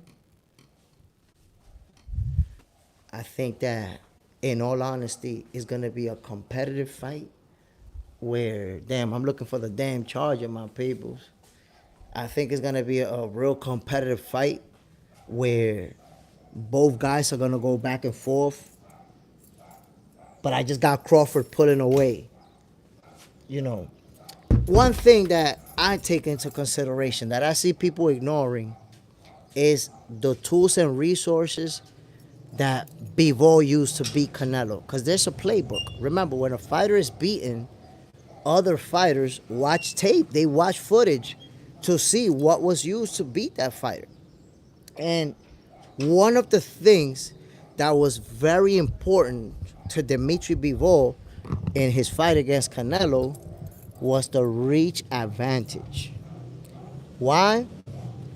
I want you to take a look at that fight, my peoples, and notice that for the most part, the majority of that fight, Bivol was successful when it comes to keeping Canelo at a distance. Because if you think about it, if he has way longer arms than Canelo, then he's able to keep him outside of his punching range. And if you're outside of your punching range, how are you going to land that left hook to the body that Canelo loves to land, loves to shoot? You can't land that left hook to the body. You can't do it. It's impossible. So Bivol was able to do Canelo the way that he did because of that. Because Canelo was not able to be effective on the inside. You got to understand that. So Terence Crawford has a longer reach than Dimitri Bivol. Do you think that he doesn't have the skill set, the footwork, to be able to manage that reach in a similar way? I know the answer to that question, but if you don't know, you're going to find out, my peoples. Dante Comedy with the chat, with the super chat vibes. Yo, Dante Comedy, I appreciate you, my brother. I really appreciate you always, contributing.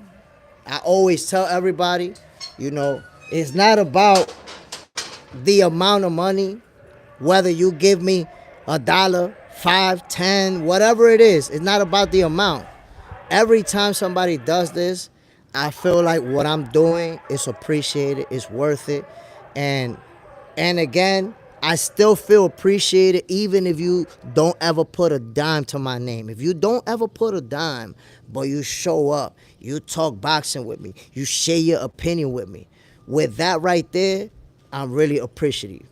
So I really appreciate you, my peoples. And Dante Comedy, salute, my brother. You've been showing love. What you got for me? Crawford and Blue Blood Sport are my guys. Only thing we have in common, your hatred for Haitians is so strong. My brother, I love Haitians. What are you talking about? If you meet my Haitian friends, you would take that back. You will really take that back. Blue Blood Sports TV, man, I got mad love for him. Man, he a real dude. He been showing me love, as you can see, or you may not know, but I've been on his platform. He was on my platform yesterday, and he didn't ask me for anything. He didn't say, oh, Jay, you got to pay me, or you got to do this for me if you want me to come on your platform. I said, yo, Blue, can you help me out? Come through. I want to hear your prediction on Crawford, Canelo. Let's talk about it for a bit. I got you, Jay. Let's get it. You know what I'm saying? So Blue, he been looking out, man. I really appreciate him. But again, what you saying about the Haitian hatred for Haitians, that's crazy work, my brother. I love Haitians. By the way, you're saying that and you're not even realizing, look, my next door neighbor, well, you can't see them, they're not out. My next door neighbors is Haitians. We own a house, my family, we own a house. The first floor, we rented. 2 Haitians. My boys from up the street over there, they Haitian. I got mad Haitian peoples, my G. Stop it. Stop it. Matter of fact, you should apologize to me. Lord Sweat real, but will do Canelo like Floyd did him. I don't think. Look, man, I'm gonna be honest. I don't think Crawford is gonna dominate Canelo like Floyd. I don't think so. I know that at time, I think towards the end of the fight, he could start to dominate and make it look easy. But you gotta understand, Floyd Mayweather dominated Canelo for 12 rounds.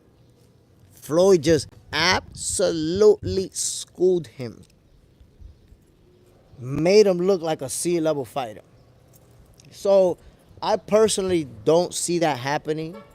I expect it to be a tougher fight, a more competitive fight, because Canelo couldn't even be competitive against Floyd. And by the way, look, Canelo was 23 years old. Look at most of your favorite fighters and see who they was fighting at 23 years old. Canelo was fighting the face of boxing at that age. So he wasn't ready for Floyd and he got schooled. Lord Sweat real. But will do Canelo like Floyd did him. Oh yeah, I read that. Yeah, I don't think so, my brother. I think it's gonna be a more competitive fight. Boys be crying. People who go outside and live more have no problems with any races or nationalities of people. You got bad and good in every type of people. I agree with you 100%, my brother. I think if you go to every country in the world, you're going to find amazing people, beautiful people, and you're also going to find horrible people. There's criminals in every country. There's great people in every country who go around doing good things and helping people out. So, I think that's why I've never liked to generalize. I've never generalized any country, any race, any religion, in anything. You don't generalize.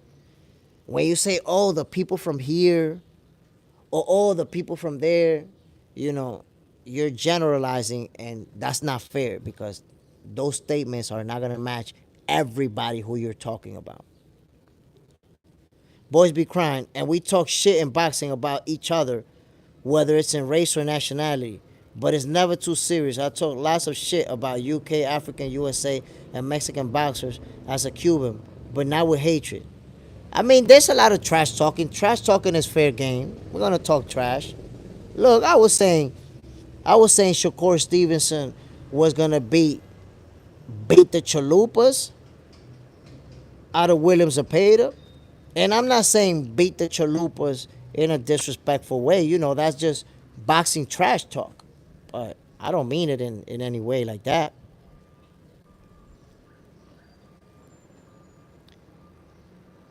Kevin Crow.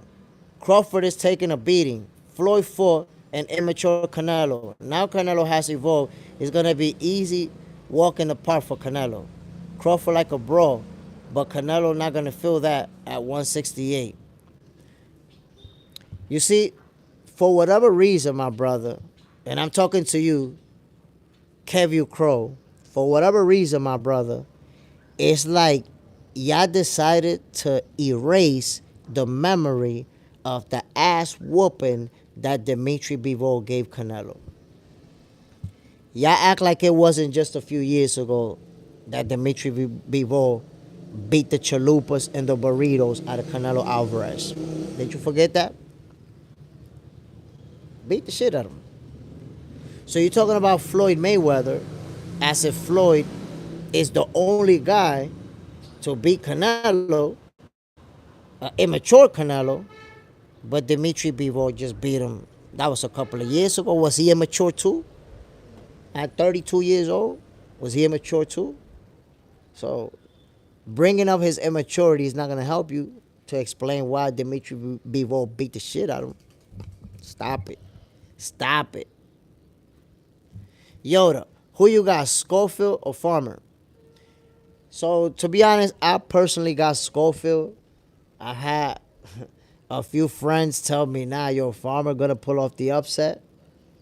So, I don't feel as confident as I felt before.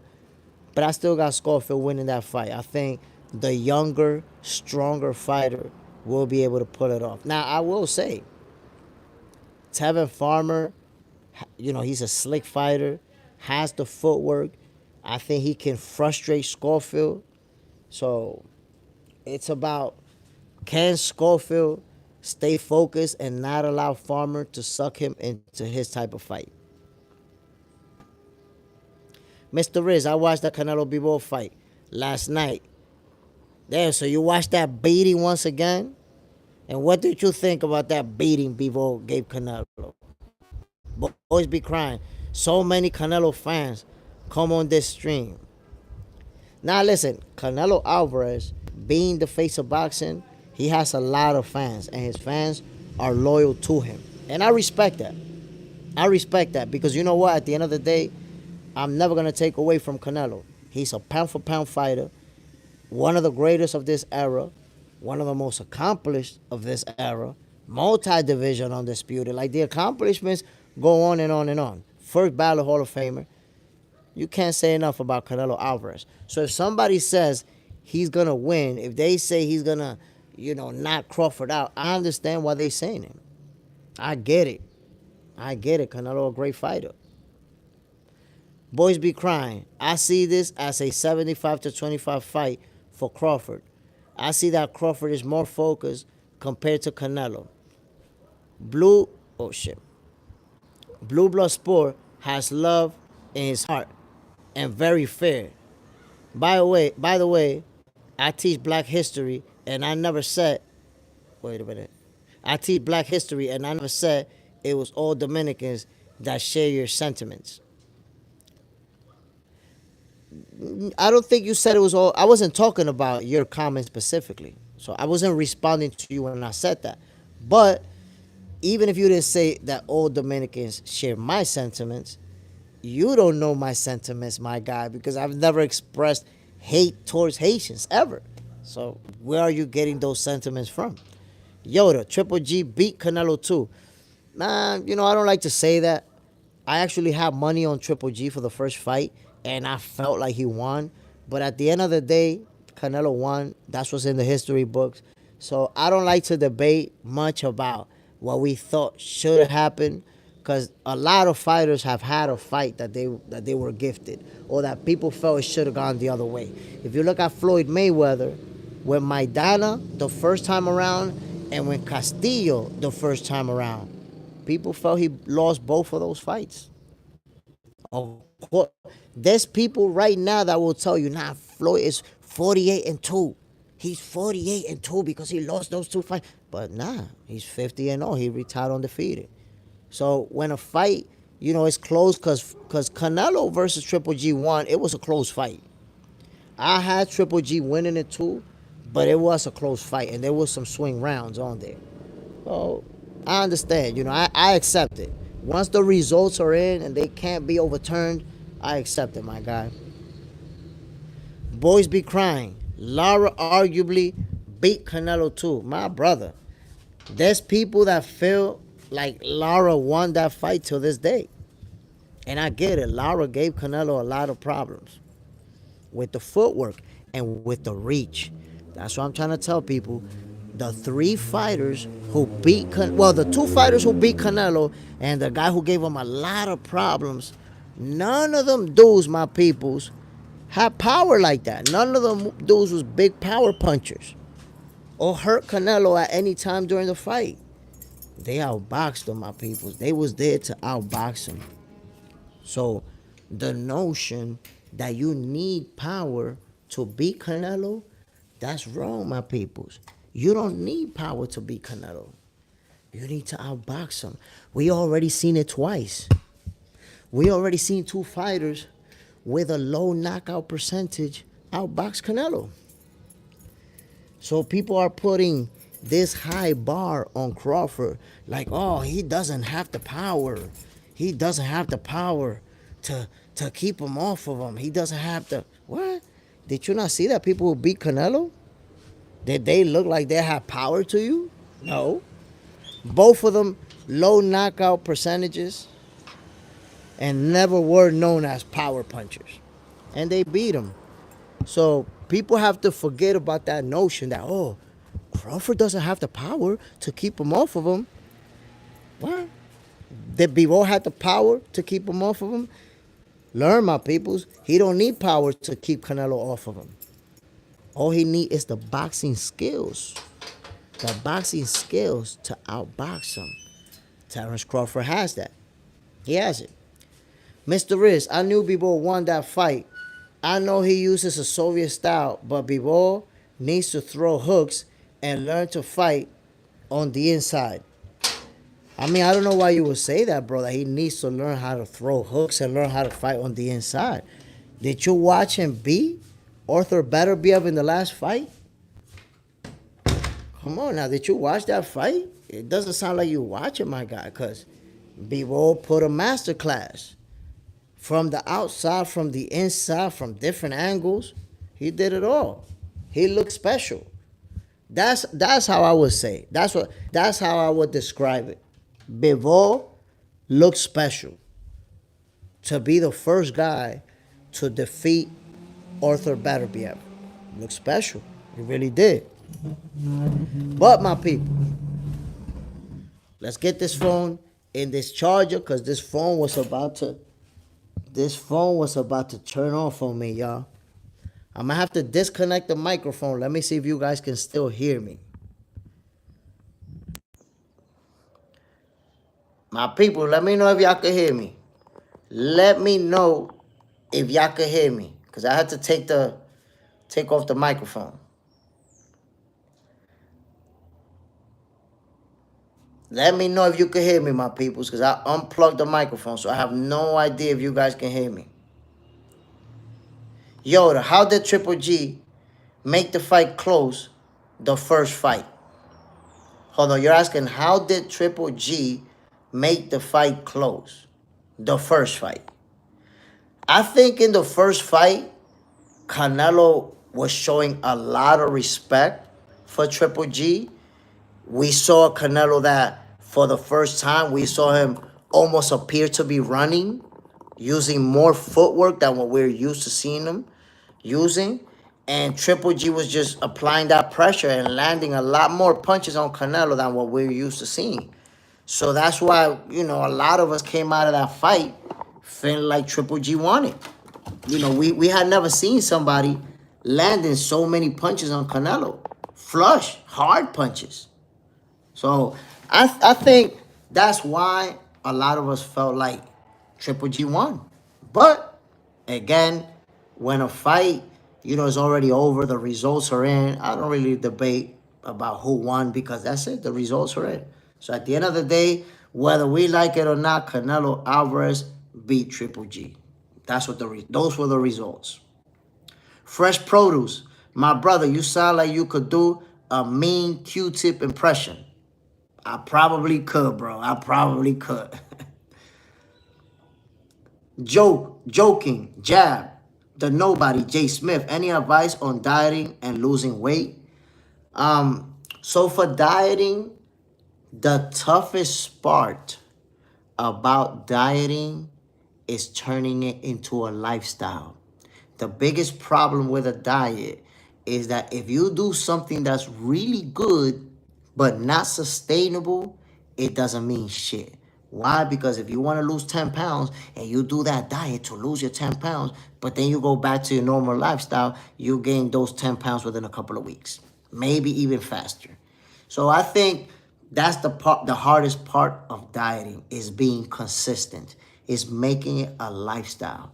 If you want to really lose weight and keep it off and be healthy, start doing things that are healthy. Start eating fruit for breakfast. Stop eating processed food. Stop eating, all this stuff from McDonald's and Burger King and Wendy's, Taco Bell, which I love. Stop eating all that type of stuff. Start consuming healthy food. And also, people feel like if I have a light breakfast in the morning, I'm going to starve myself. And that doesn't have to be the case. Let me give you an example. In the morning time, you wake up Let's say you're going to have your breakfast at 9 in the morning, right? No, let's say you're going to have your breakfast at 8 in the morning. At 8 in the morning, you can eat 2 bananas and an apple. Those 2 bananas and that apple, they're going to fill you up. But your body's going to process them fast because there's a high percentage of water in those fruits. So you're going to be hungry pretty quick. But guess what? If you had those fruits at 8 in the morning, at 10 in the morning, get yourself some peanuts. Get yourself some oatmeal cookies. Get yourself a slice of bread with peanut butter, which has natural proteins. And there you go. Now you got yourself a nice little snack. Now, at 12 o'clock, when it's time to have lunch, have something healthy. Don't have a huge plate of fried chicken with fried rice and a bunch of other shit in there and a mountain of food like this big. So it's about eating healthy and then working out. You know, one thing that helps me, one thing that I do personally, you may have seen the videos, I do a lot of running. So that's what I like to do to burn fat, to keep weight off, to get myself in shape. I like to do a lot of running. I do some sit-ups here and there, some push-ups. So it's about making it a lifestyle though. Me, myself, I've already been running for 10 years. So it's nothing to me to get up in the morning and go for a run or do it at night. It's nothing to me to go running 10 miles, 15 miles on a Sunday. But I've been doing it for 10 years. So I've turned it into a lifestyle already. Eating, that's my weakness, just like it's everybody else's. What I try to do is eat healthy for the most part, and then every once in a while I slip. Every once in a while, if I want to have me a slice of pizza, if I want to have me some Taco Bell, whatever it is, I'll go for it. But for the most part, it's about trying to eat healthy and trying to do some exercise. If you can do that consistently, you'll be in great shape.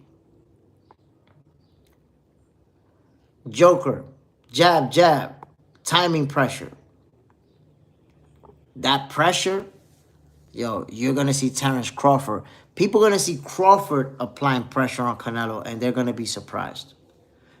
They're going to be surprised. Because it's almost like, for whatever reason, people think Crawford is going to be weak. He's going to be the much smaller guy. And they're not understanding how it's really going to play out. People not understanding that Terence Crawford truly is a special fighter. And you watch them go face to face in these press conferences. Him and Canelo look about the same size, yet people still, you know, playing with the narrative of Canelo's too big. Is Canelo really too big? He's not, man. He's not. That's cap. Every time anyone says Canelo is too big for Crawford, it is cap. It is cap, my people. Stop it. Canelo is not too big for Terence Crawford. And look, I'm going to show you a picture. I'm going to show you a picture so that you can see their face-off. Right? I'm going to show you an image so that you can see when they're facing off. This is actually an image of their latest face-off. Okay, they faced off. You guys know there was a press conference yesterday, which, by the way, I was doing commentary on that. And this picture is from yesterday's face-off. I want you guys to take a look at it. I want you guys to take a look at it. The Nobody 92 advice on how you stop running out of breath when you run. How you stop running out of breath when you run. That's a great question. I'm going to answer that for you right now, my brother. But check this out, my peoples. Look. Look. Andre Finest. Top of the morning, brother. Salute, my G. Appreciate you dropping in. Look at Terence Crawford and Canelo Alvarez. If you're watching those two fighters going face to face, and you've already seen them going face to face multiple times, you and I are seeing the same thing. Why would you say that Canelo's too big? Are you seeing this? Come on, my peoples. We gotta be honest. We gotta be honest, my peoples. Come on now. Look, does Canelo Alvarez really look too big for Terence Crawford? Is there, look, hold on. Let me even magnify this shit. Let me magnify this shit. Is there a single person on this chat that feels like Canelo Alvarez looks too big for Terence Crawford in these face-offs? Be honest. Andre Finest, Crawford is the bigger person. You see, this is the thing that I've been trying to explain to people. Everyone is feeding into the narrative because they see that Crawford is moving up multiple divisions. So that's what's going to dominate the narrative. Oh, the smaller guy moving up, the smaller guy.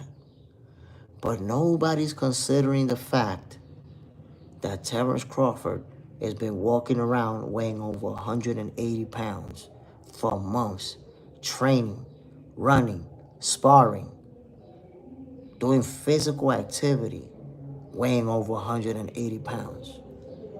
And he has to cut down to 168. And come fight night, he's gonna rehydrate to probably 175, 180 pounds. And y'all thinking he's too little. What about this picture tells you that Crawford is too little for Canelo, my peoples? I don't understand it. It's like you prefer the narrative than what you see with your own eyes. You seen it with your own eyes, my peoples. Andre Finest, much taller as Crawford. I'm not gonna say he's much taller. He's like about an inch taller, based on the listed measurements. Domingo Bonilla. Let's keep it a buck. Canelo went to conquer 168 because at the time he became undisputed, but that weight class was lackluster. Look, I'm gonna say I would compare Canelo to Manny Pacquiao, and here's when I make that comparison. Manny Pacquiao was a very small 147 pounder. The only reason Pac-Man was able to have success in the welterweight division is because he's so talented and he got power, he got speed, he got natural talent, reflexes. He was able to still find success, beat Keith Thurman at 40 years old. But you're talking about an all-time great fighter, right? That's why he found success. But he's small. Everybody he fought in the welterweight division was bigger than him. So now, take a look at Canelo at 168. Look at all his opponents in that division. They all bigger than him. Every single one of the opponents Canelo has faced at 168 is bigger than him. So people are disregarding what they see with their own eyes. Look, Canelo's not a big dude. Why y'all ignoring this fact?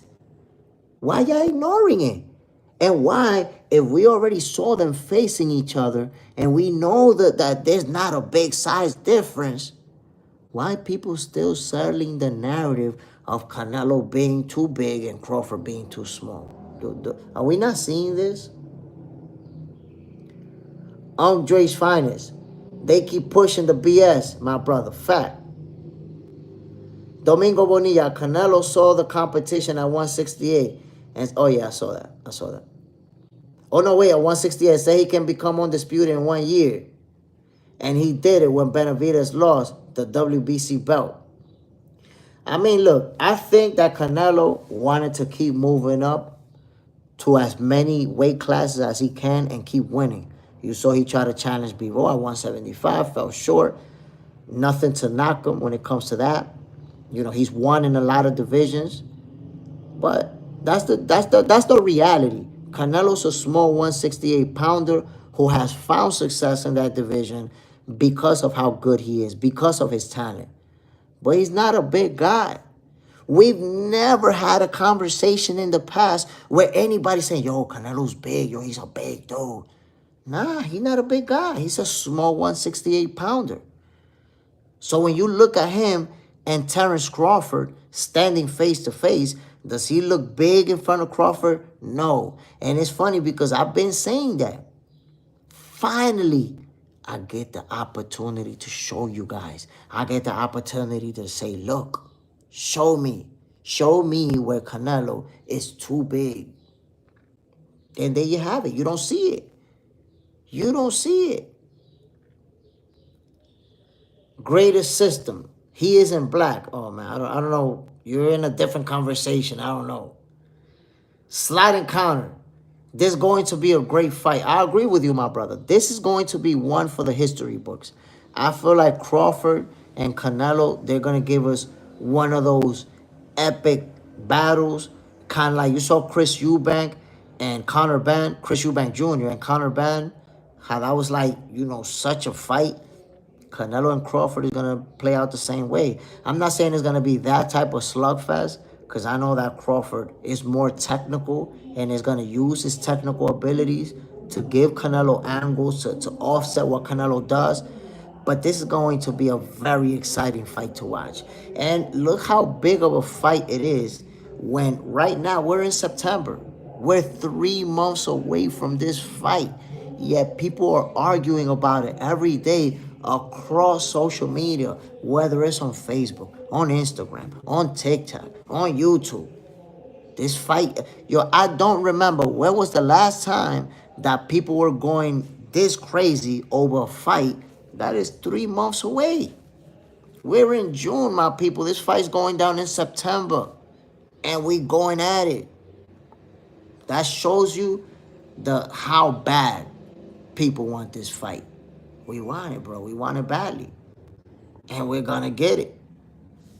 We're going to get it. Greatest ever. SY. Okay, now y'all involved in a conversation over there.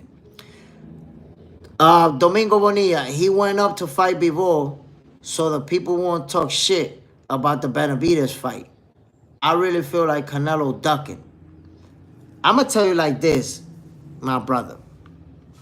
Canelo, the reason why he didn't fight Bivol is, he didn't fight Benavidez is because Benavidez is a very big. You see what I was just talking about? That Canelo's a very small 168 pounder. Benavidez was a giant 168 pounder who was only holding on to the division trying to get in on the Canelo sweepstake. But he couldn't even hold on anymore because he's too big. So, you know, the hate for Canelo makes people want him to fight the big giant. And it's funny because people only use the phrase weight bully when they want to. Because look at Benavidez, a giant at 168. A giant standing in front of Canelo. Yet nobody will call him a weight bully. They're like, yo, yeah, Canelo, fight him. Fight him, Canelo. Because they want Canelo to fight the bigger, stronger guy that they feel is going to beat him. So I always gave Canelo a pass for not taking that fight. Mikey B, 303. Crawford walks around 200. He's been in the 180s. I haven't seen him in the 200s. I've seen him more in the 180s. Alex Garcia, 200 pounds of water weight. I don't know about the 200 pounds, but I'll tell you what. When you're talking about water weight, you must not see Terence Crawford. Go to Terence Crawford Instagram and tell me where that water weight at when you see this guy be jacked. Completely jacked. So I don't know what you're talking about. Punisher. Bud looks bigger than Canelo there. You think Bud could have success versus the 168 division? I think if you beat Canelo Alvarez, you definitely can have success in the division. You could beat all of the same guys that Canelo beat. I feel like he could beat all of them. But I don't know if he wants to stay in that division. I think that he's better off moving back down to a division where that fits his body naturally, like 154. And there's some big fights to be. If Crawford doesn't want to retire, there's some big fights to be made. Andre Finest. That he's a small 168, but then skill from them both will show fight night. Yeah, of course. Of course. Because, look, Canelo Alvarez, that's why I say I don't have to hate on him to say that Crawford is going to win. Canelo Alvarez is an elite level fighter, a world champion, pound for pound, all-time great, all of that stuff. Great fighter. GOS, saluto, Jay, from Italy. My brother, what's the deal? Appreciate you dropping in. Mamma mia. You already know what it is, my guy. We talking boxing. Alex Garcia, Crawford is just tall. He ain't big. Bro, how are you going to say that he ain't big when the guy is weighing over 185 pounds, bro? What are you talking about? Terrence Crawford is not tall. It's just that Canelo's short. Why I tell you that? Terrence Crawford is not 5'10". He's not 6 feet tall. He like 5'9". 5'9" at the 168 division is short. Most of the fighters in that weight class are taller than Crawford, bro. He's not a tall guy. Canelo is a short guy. So Crawford could look tall in front of Canelo because he's in front of a short guy. But he ain't tall. Domingo Bonilla, the account, most likely a split decision either way. But I want Crawford to win. To show Canelo to stop ducking smoke. I'd rather lose to Benavidez versus a 147-pounder moving up.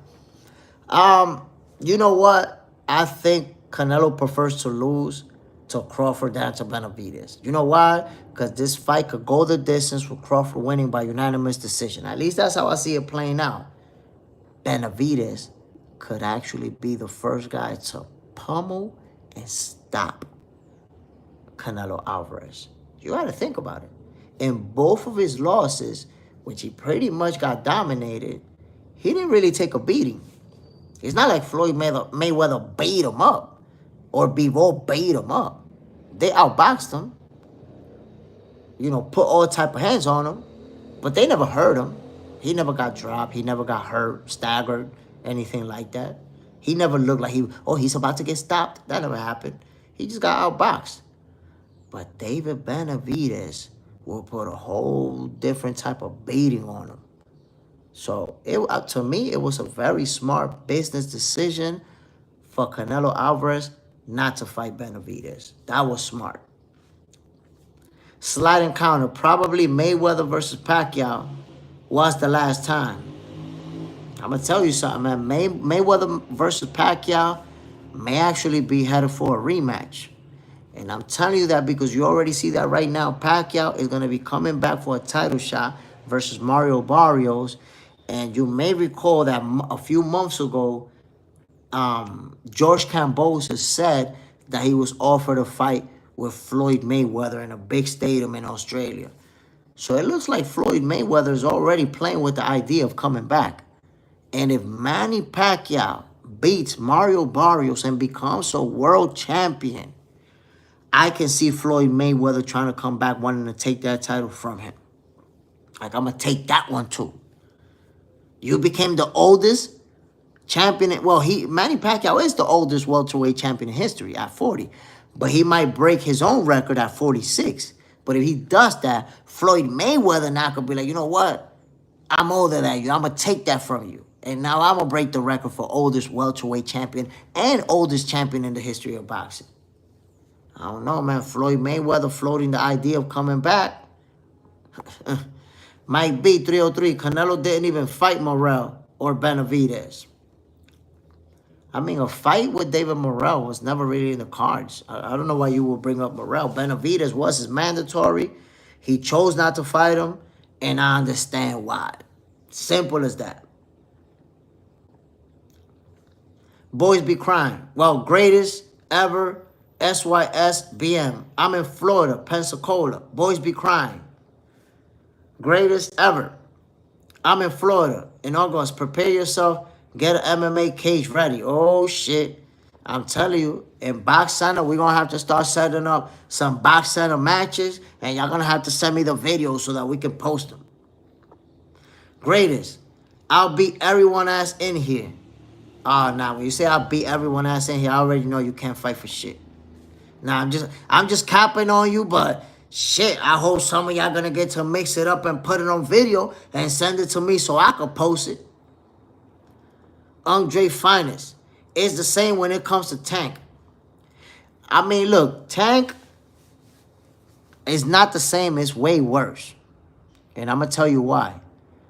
We could say whatever we want about Canelo Alvarez not fighting Benavidez, but check the resume.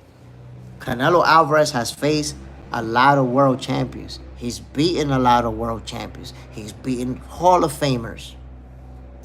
Tank Davis is already 30 years old. By the age of 30, Tank Davis had beaten some dogs. By the age of 30, Tank Davis hasn't faced Teofimo, hasn't faced Shakur, Devin, hasn't moved up and fought a live one in a higher division. Hasn't done any of it. You see Crawford jumping up 2 divisions to fight Canelo Alvarez, the face of boxing. Everybody says, well, not everybody, but a lot of people say he's going to lose. He's going to be the underdog. Why Tank Davis don't jump up 2 divisions and fight Jerron Boots Ennis? Can't do. So there's nothing that Tank Davis is doing that says he's reaching for greatness. And I'm going to tell you, what everybody already knows. Tank Davis is an elite level fighter, obviously undefeated, obviously the hardest puncher in the division, great counter puncher, sharp footwork, has all the tools and resources. But his resume, his resume for somebody who's 30 years old, Look at all the big names and look where their resume was at by the age of 30 and compare it to Tank's. Tejan, how would Floyd do against Brian Norman Jr.? I mean, it's hard to see, but I think Floyd outboxes him. I think Floyd Mayweather probably outboxes everyone in this era with the exception of Terence Crawford.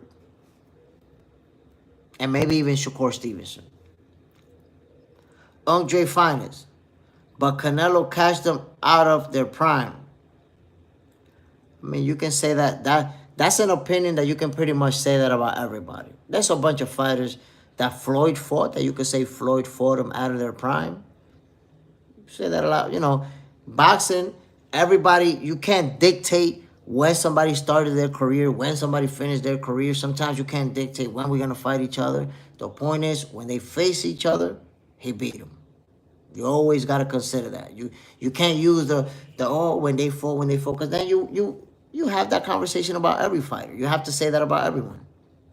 Mike B, when Bivol whooped Canelo, he had 19 fights. The amount of professional fights that he had when he whooped them doesn't really matter, to be honest, because a lot of European fighters, they stay in the amateurs for years. These guys are training with professional fighters. These guys are basically professionals in the amateurs. So when you see a little bit of fights, that doesn't mean that they don't have a lot of experience. Look at Madrimov. 10 fights? And he was already a world champion. Why? Because the dude had, 200-300 amateur fights, winning on an international level, winning a bunch of tournaments before turning professional. So when you see a small amount of fights, that doesn't really mean anything. That could be a great fighter that you're looking at. The nobody, do you think Crawford moved up for greatness or for the money? Without a shred of doubt, for greatness. Of course for the money too, because you're not going to do it for free. You're going to get paid. But it's without a shred of doubt, greatness is the number one reason why he's moving up. He wants, so many haters that still won't give him his credit, still won't give him his flowers. It's like, damn, when he beat Canelo, you're going to look stupid as hell trying to hate on him. You're going to look goofy as hell trying to say that Canelo wasn't the same and he won, but that's only one big win. And all that goofy shit that people are going to use as excuses is just going to be crazy. I'm myself trying to figure out What are going to be the excuses that people are going to come up with to hate on Crawford? Andre Finest. Tank fights at his natural weight and not the weight bullies. Nah, my brother, you wrong about that. You wrong about that. Have you not seen Tank? How he has blown up between fights? Yo, Tank be walking around weighing over 180 pounds, my G. Matter of fact, you can look up an interview where Floyd Scofield Sr. is talking about it. That Tank is a fat boy.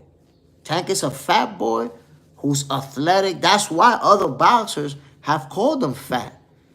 Tank is a fat dude who's super athletic and is able to shrink down all the way to 135. But Tank is a weight bully too.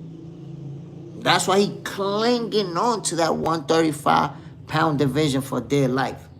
He don't want to go to 140. He don't want to go to 147. He want to cling on to that. My man's 30 years old already, man. You should have been left that division. You grew out of that. Domingo Bonilla. How you give Canelo a pass when he moved up to 175 to fight bigger guys? He already fighting bigger guys. Why you give him a pass? So, Bonilla, I'm going to answer that question.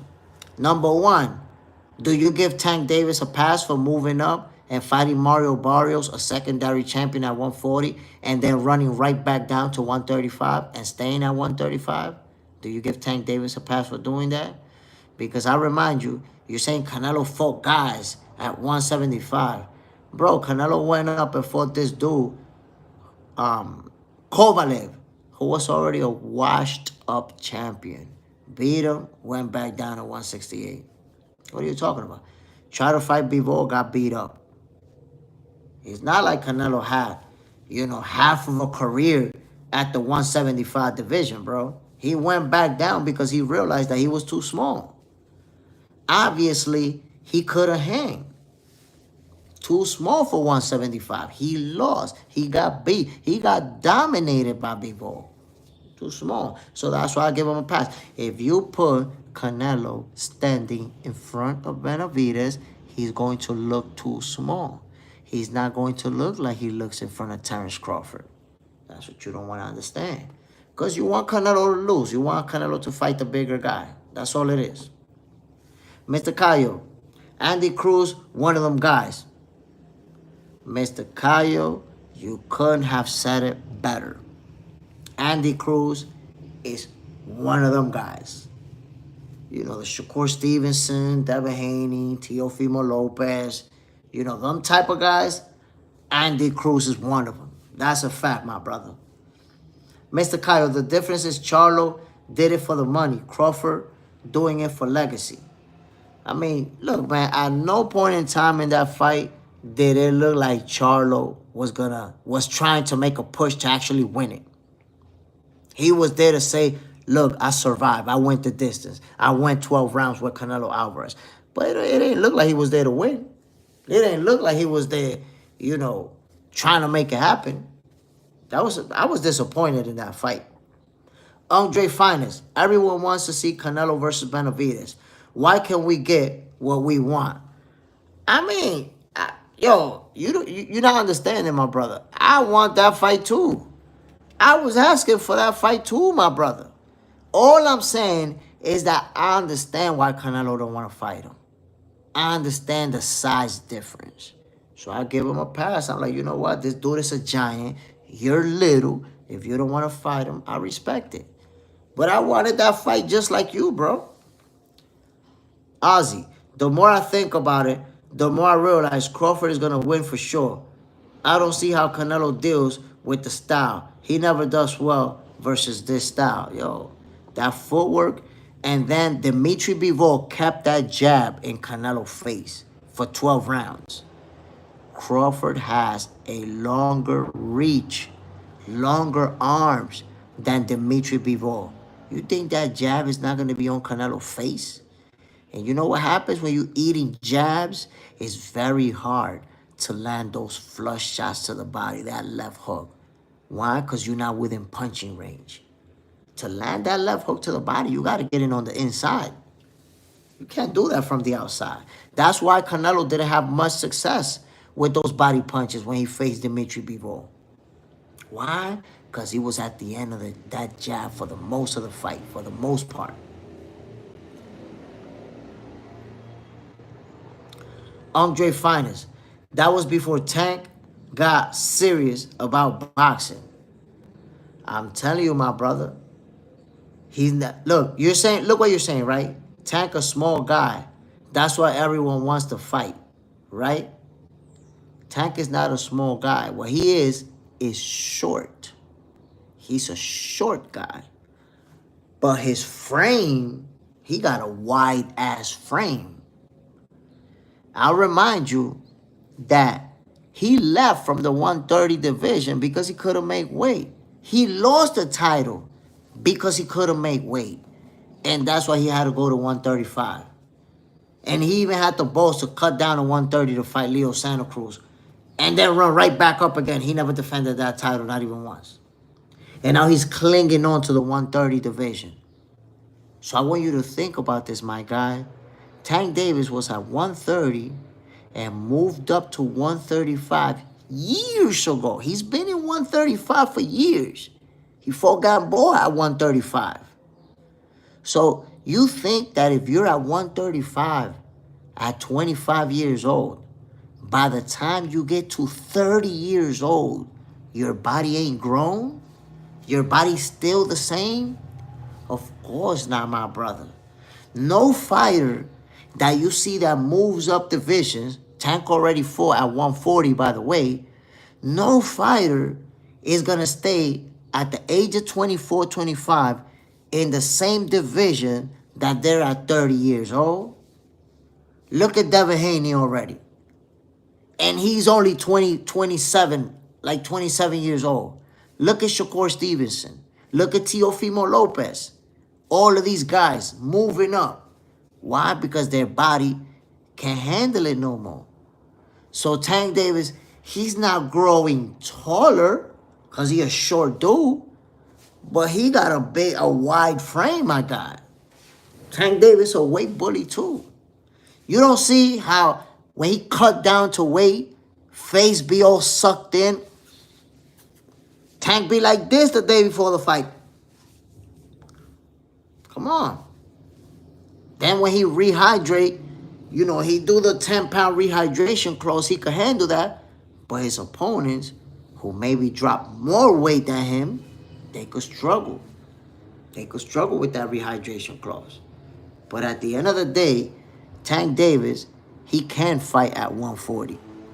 He can even fight at 147. He's just not daring to be great like the other guys. Not daring to be great, my peoples. That's the reality. And people don't want to accept it. Mike B, 303. Look how Canelo was frustrated against Skull, but is going to use his footwork and counter ability to frustrate him. That's how you beat Canelo. Listen, the one thing that we already know is that Canelo Alvarez doesn't have the footwork. It's like he's walking on quicksand. And Terrence Crawford is a guy who has great footwork, who knows how to give you angles, who's going to have the height and reach advantages on Canelo. That's why I say when people point out that Canelo is so big and Crawford is so little, I keep saying, where do you see that Canelo is so big and Crawford is so little? Y'all tell me, what am I getting wrong from this image? And they faced each other off 3 times. The notion that Canelo is too big, it should have been debunked after the first face-off, my peoples. After the first face-off, it should have been like, oh shit, now they're about the same size. Canelo is not too big. By the way, for those of you who just joined, this is Boxing for Breakfast, the new series.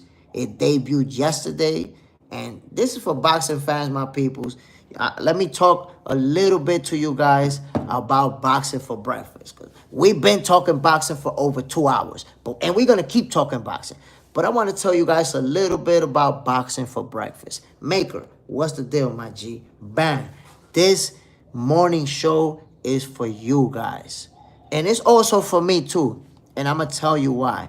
The reason I came up with a morning show is because I used to wake up in the morning thinking about boxing. Wondering, Canelo, is he gonna lose, by stoppage to Crawford? Is Tank Davis gonna stop ducking Shakur? Thinking about all these possible fights. Brian Norman Jr., is he gonna fight Boots? And when you're thinking about fights like that, in reality, what you're doing, you're talking to yourself, right? You're having an internal monologue. So most of us hardcore boxing fans, we don't have a lot of people around us who are also hardcore boxing fans. We don't live with hardcore boxing fans. So what happens? In the morning, we having breakfast, thinking about boxing, looking goofy as hell. Thinking about who's going to win. Goofy as hell because we don't got nobody to talk boxing to. So I say, you know what? We need a boxing show in the morning. So me and boxing fans like me who sitting there looking goofy as hell, thinking about the fights, instead of that, we jump in here and talk boxing, my peoples. So that's what Boxing for Breakfast is all about. I hope you guys enjoy the show. And I'm going to ask you guys, because somebody did it yesterday. Somebody went to this live and they shared it on their Facebook. And I noticed some of the people on his Facebook subscribe to the channel and, hit the like on the video and all that stuff. So I really appreciate that, my peoples. Anybody, who shares my live, whether it's, on whichever social media platform, Instagram, Facebook, Twitter, whatever. Please, my peoples, if you share these videos, I really appreciate it. Maker, it's dope when I get to wake up and this channel is live. Start the day right. That's what I'm talking about, my peoples. Start the day off and we get a healthy dosage of the sweet science early in the morning to start the day. And we get the updates from the day before too, because that's what this is about. Like, look, yesterday and Billy was spectacular. We was talking about it this morning. The same thing. Tonight we're going to get Floyd Scofield versus Tevin Farmer. We're going to get Jake Paul versus Julio Cesar Chavez Jr. Yo, tomorrow morning, Boxing for Breakfast is going to be lit because we're going to be talking about those fights. So we needed a morning boxing show. Here we are, my people. We got it. Boxing for Breakfast. Maker, thank you for the show. Saving me from looking goofy at breakfast. I'm trying to tell you. Sometimes my wife talking to me about something we got to go do. I'm sitting over there looking goofy as hell, eating my cereal like...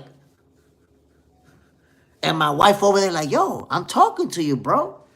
Now we ain't going to look goofy as hell. We going to be talking boxing. Guillermo Maris Jr. Just share on Facebook, my brother. Ooh, salute, my G. Bam. Yo, Guillermo, I really appreciate it. Again, every time you guys share, these lives on Facebook, on Instagram, or on whichever social media platform, it really does help me. And I promise you, this is going to be the #1 boxing channel. So you guys are contributing. You guys are helping me get to that goal. So I appreciate it, my brother. Christian Leden. Yo, I found you, my brother. Phone broke, but I'm following again. Woo, Christian Leden. I appreciate you dropping in, my G. And you already know, we talking boxing. By the way, this is the new boxing show. Boxing for Breakfast starts at 6 in the morning. You ain't gonna have to look goofy as hell no more in your house thinking about boxing in the morning and shit, looking into the distant skies. Now you got a boxing show, my brother. Mr. Kayo, salute and shout out to the Boxing for Breakfast. I be showing my peoples like, look, y'all won't talk boxing with me. I got somebody right here. That's what I'm talking about, because if you're a true boxing fan, the people around you, they not going to feel the same way. They might watch the highlight videos of boxing. They know Floyd Mayweather, but they not trying to be in a conversation about boxing. You be trying to talk boxing to your people around you. They be like, man, listen, I don't want to hear that shit. The NBA's going down, the NFL. They talk about other sports. So that's it. Now we got us to talk about boxing. Mikey B, I think Farmer gonna upset young Floyd. I had people telling me that yesterday and the day before. So a couple of my friends hit me up. Yo, Jay, put your money on Tevin Farmer. He's gonna upset Floyd Schofield. I still got Floyd Schofield winning that fight just because Tevin been in a lot of wars, been in a lot of fights, got a lot of mileage on him. And yo, young boy, Floyd, he a strong kid, got power, got speed. And I believe that he got dog in him too. I think he could win that fight. Now, Tevin Farmer, he's a slick fighter. He's very skilled. If he can put it all together, he can win that fight. I understand that and I agree. Boys be crying. Yes, morning routine is important. And time for self. My brother, the morning routine is what gets the day started. Facts. One Packers gamer. I subbed and like, ooh, yo, salute my brother. I appreciate you from the heart. I promise you, this is going to be one of your favorite boxing channels. And eventually, it's going to be at the top. For the people who, I subscribe to multiple boxing channels. For the people who subscribe to multiple boxing channels, you're going to watch all of them, but Box Center is going to be at the top. When you're going to get your boxing fix, Box Center is going to be your go-to. That's where you're going to go first to see what's going on. So I hope you enjoy Boxing for Breakfast, my brother. It's going to be on Mondays through Fridays starting at 6 a.m. But we love boxing so much that Saturday morning, here we are because there were some fights yesterday. And then tonight, there's going to be some more fights. So Sunday morning, you're going to get your healthy dosage of sweet science early in the morning with Boxing for Breakfast. So I appreciate you subscribing, hitting that like button. Yo, Packer Gamer, you're going to enjoy this, my brother. Packers Gamer, you're going to enjoy this, I promise. Dante Comedy, boys be crying, great question, but it also shows that you are protecting your Dominican brother. I don't know what we're talking about. Come on, Dante Comedy. You putting too much focus on race. Put some energy into the sweet science, the most beautiful, the best sport that has ever been invented. Boxing. Packers Gamer. Oh, Puerto Rico. Oye, papi, tú eres Bori, papi. Dime a ver, ¿qué es lo que es, papi? Yeah, my Dominican, my Puerto Rican brother in the building. Andre, finest. I got you, brother. Appreciate you, my G. Guillermo Maris Jr., for sure, one of the best channels, but true boxing. Appreciate you, my G. Nobody. Are you doing commentary for tonight's fights? Yes, that is 100% yes, I will be doing the commentary. Those of you who are new to the channel, you got to check Jay Smith Fight Commentary. Trust me. You never seen nobody calling the fights like me. Devastating blow, ladies and gentlemen. Devastating blow. That was quite brutal. Brutal, I tell you. Y'all got to see me calling the fights. You ain't never seen what I do. I promise you. I don't know when the Zone, ESPN, when somebody going to come calling because they're going to be like, yo, we need somebody. We need Jay Smith calling our fights like that. Andre Finest. We're not going to agree on everything. But we good, you dig? And look, in boxing, that's one thing.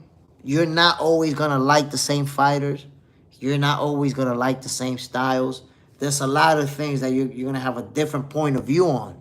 But at the end of the day, what brings us all together is the sweet science. Right now, it's 49 of us up in here because of the sweet science. Trust me. If you didn't love boxing, you're not gonna stand there debating, arguing, trash talking, going back and forth with a bunch of strangers. All of us are going back and forth with each other because we love the sport of boxing. That's the reality. Maker, the humanity. Oh, you heard that one before? That was filthy. The left, the right, the left, the right. I'm telling you, my peoples, when I call the fights, it's something different. Andre Finest, I appreciate you. And keep, absolutely, my brother. I appreciate you too, my G. It's like I said before, everybody who shows up on my live, everybody who subscribed to the channel, everybody who hits the like button, who shares my videos, you guys are showing me your support. You guys are showing me that this is the right thing to be doing. Because I'm going to tell you something. You see how all you guys could be enjoying the live and enjoying the interaction, the back and forth, which that's what this is about. That's what Box Center is about. Box Center is a channel for the boxing fans, for the fighter, for the coaches, for the trainers to go in here and debate, share opinion, go back and forth. That's what this is about, my G. So I really appreciate it. If anything, I appreciate you guys being a part of this conversation, wanting to debate. I'm lucky.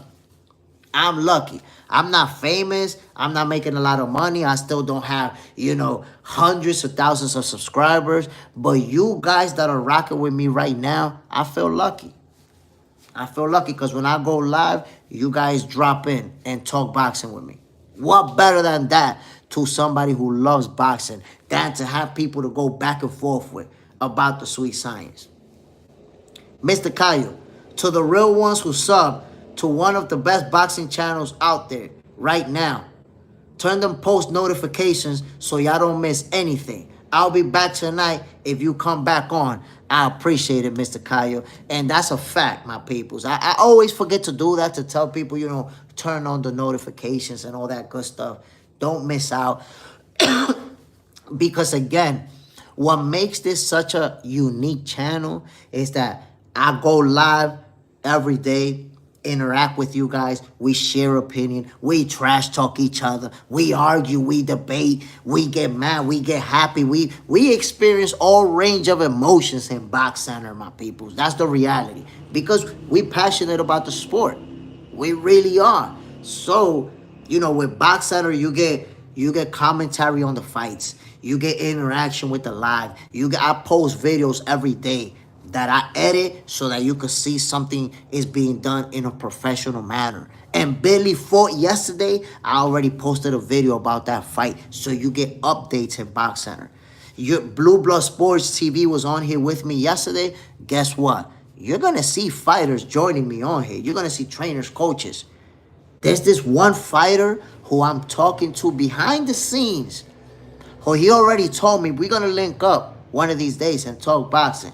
I'm not going to give you the name just yet because it's going to be a surprise. But when you see this fighter linking up with Jay Smith, you're not going to believe it. You're going to be like, what? This fighter is on Box Center with Jay Smith? You're not going to believe it. But that's being worked on behind the scenes, Get ready for that. That's something that's coming soon, my peoples. Straight Nick, you got Canelo or Crawford? I got Terrence Bud Crawford winning the fight by unanimous decision. I do see a competitive showdown. They really are going to go at it. Canelo's a great fighter, pound for pound, all-time great, all that good stuff. So I don't see Crawford washing him, but I do see Crawford in a competitive fight where he's going to be able to pull away in the championship rounds by outboxing him. At times, he might actually make it look easy.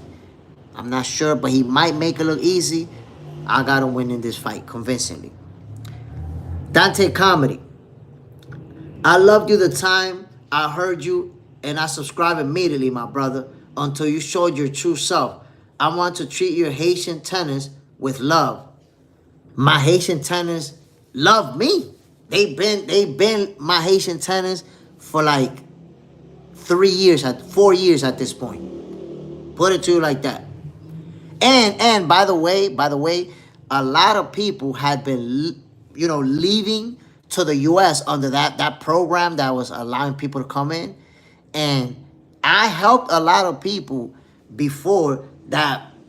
It's funny how the U.S. acts. The U.S., look, in the U.S., people are like, yo, Dominican Republic should allow Haitians to go there. Allow Haitians to go there. Yeah, it's the U.S. that's kicking Haitians out now. It's the United States that's deporting mad Haitians. And the ones that went over there legally is the U.S. that's saying, yo, y'all got to go now. Y'all got to go. And a lot of them are coming to Dominican Republic. So, you got the right one, my brother. I got mad love for my Haitian brothers and sisters, and they see it out here. You got the wrong one. Hold on with the next comment. Hold on, my peoples. Maker, waiting for you to share the super chat or cash app, brother. Yeah, this already. I mean, I don't know how to share the. I don't know how to share the super chat. There is a super chat. People have already. In fact, today, I got some super chat love, but I don't know how to share it. I didn't even know you could share that shit. Dante Comedy, I'm not Haitian. I just hate injustice. I love boxing, and I have a great deal of knowledge about boxing. Much love to you, my brother. Much love to you as well. But all I'm saying, Dante Comedy, is that all this knowledge that you have with boxing, you're not sharing it with us. Because if your every single comment is about race, I understand that you don't like injustice, but you can put that in one comment and then move into boxing. But you haven't said anything about boxing, my brother. So, I respect your point of view and your perception, but, you don't want to cling on to that comment where that's all you talk about. Flip, you better have Shakur on there with you. You never know. You never know. Shakur Stevenson, I've said before, he's going to be the face of boxing. Outside of Terence Crawford, I see Shakur Stevenson as being the best. I better have Shakur Stevenson on here. You never know. You never know. Box Center is on the rise. Before you know it, Shakur Stevenson may one day show up and you might see him talking boxing with me. Stay tuned. But I do promise you, I got some special fighters that are going to be showing up over here one of these days. Promise you. Dino Spencer, Crawford wins if the judges are fair. So I have to say, if the fight is very, very close, it's going to be hard for Crawford to win it. Because Canelo Alvarez, obviously the A side, obviously the bigger star. And I think swing rounds are mostly going to be scored in his favor.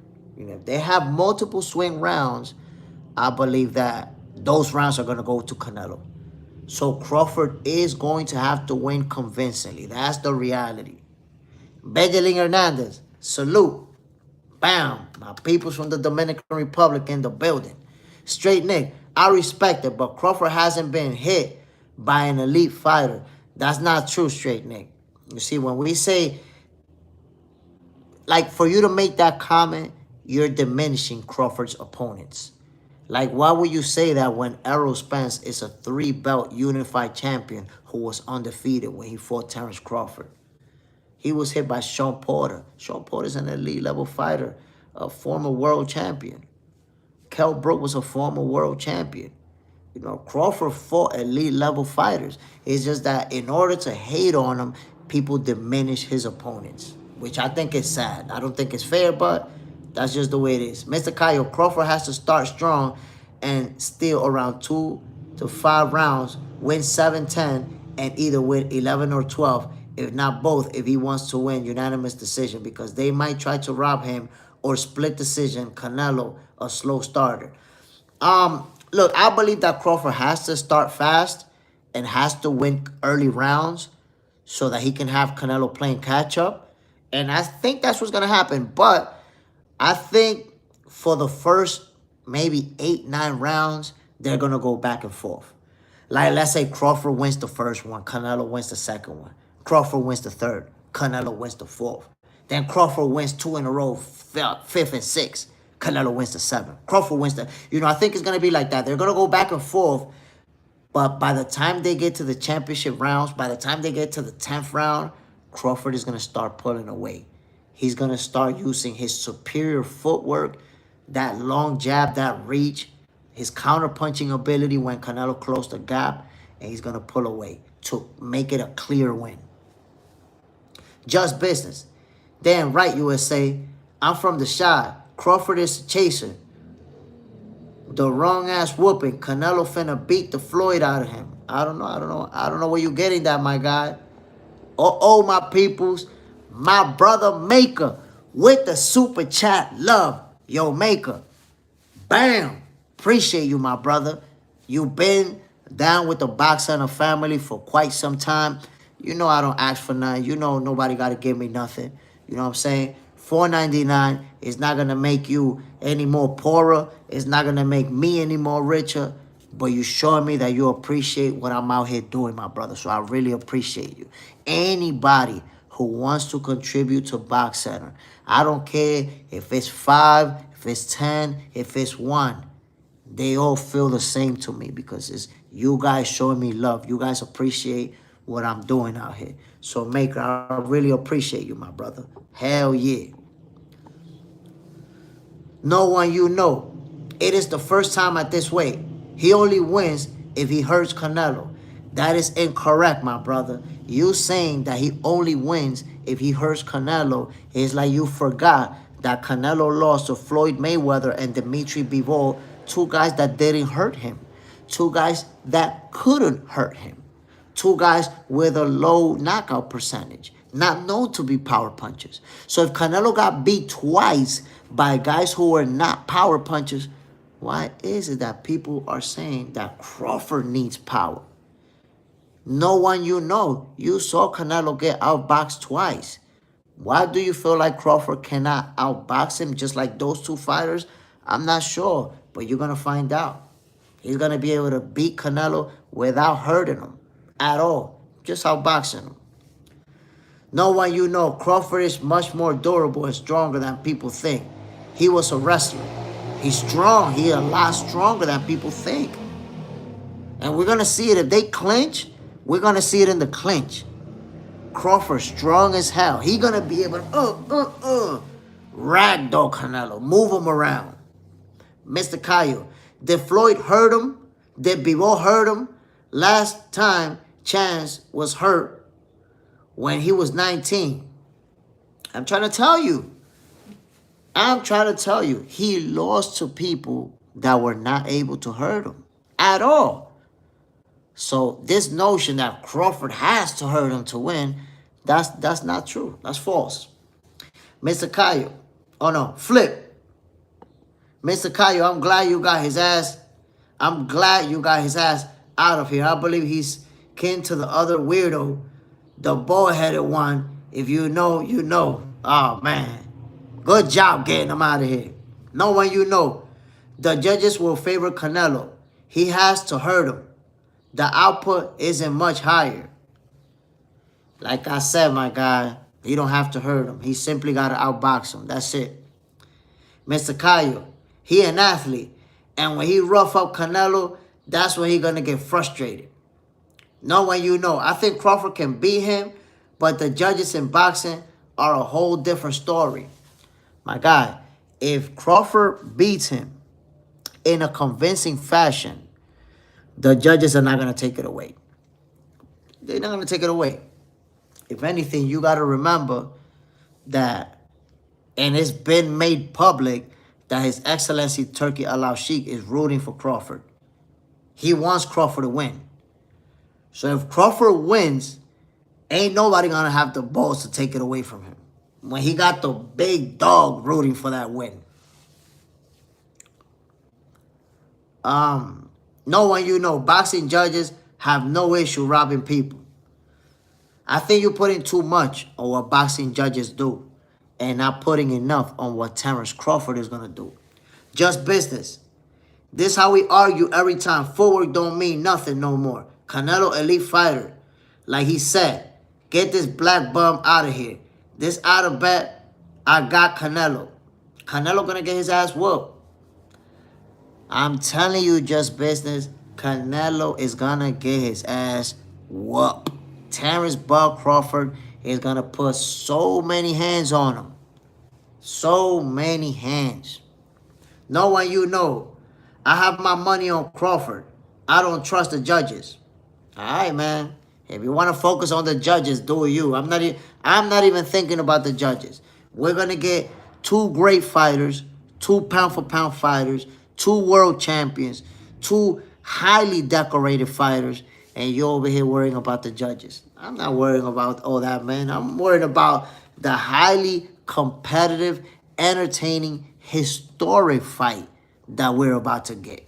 You worry about a conspiracy about the judges, bro. I'm not paying mind to that. Mr. Kayo, keep that same energy, just business. Well, the energy that I'm keeping, my peoples, is that I got Terrence Crawford outboxing Canelo Alvarez to win by unanimous decision. I've been very consistent with that, and y'all gonna see it on September 13th. You're gonna see it on September 13th. I promise you. No one you know, all love, bro. Oh, no doubt, my G. It's all love. Look, we're all here because we love the sweet science. If we wasn't all here, some of us may be looking goofy as hell just thinking about boxing like this. But now we got somebody to talk to debate, to go back and forth about the sweet science, the sport we love. Panty Sniffer, heading to 40 likes. We got 36 likes. I appreciate it, my guy. But I'm going to say, look, right now, it's 41 of us and 35 likes. Which means some of y'all is ducking that like button like Tank Davis be ducking Shakur. Tank need to stop ducking Shakur, and y'all need to stop ducking the like button. I think that's the perfect comparison right there. Pierre Oliver, what up?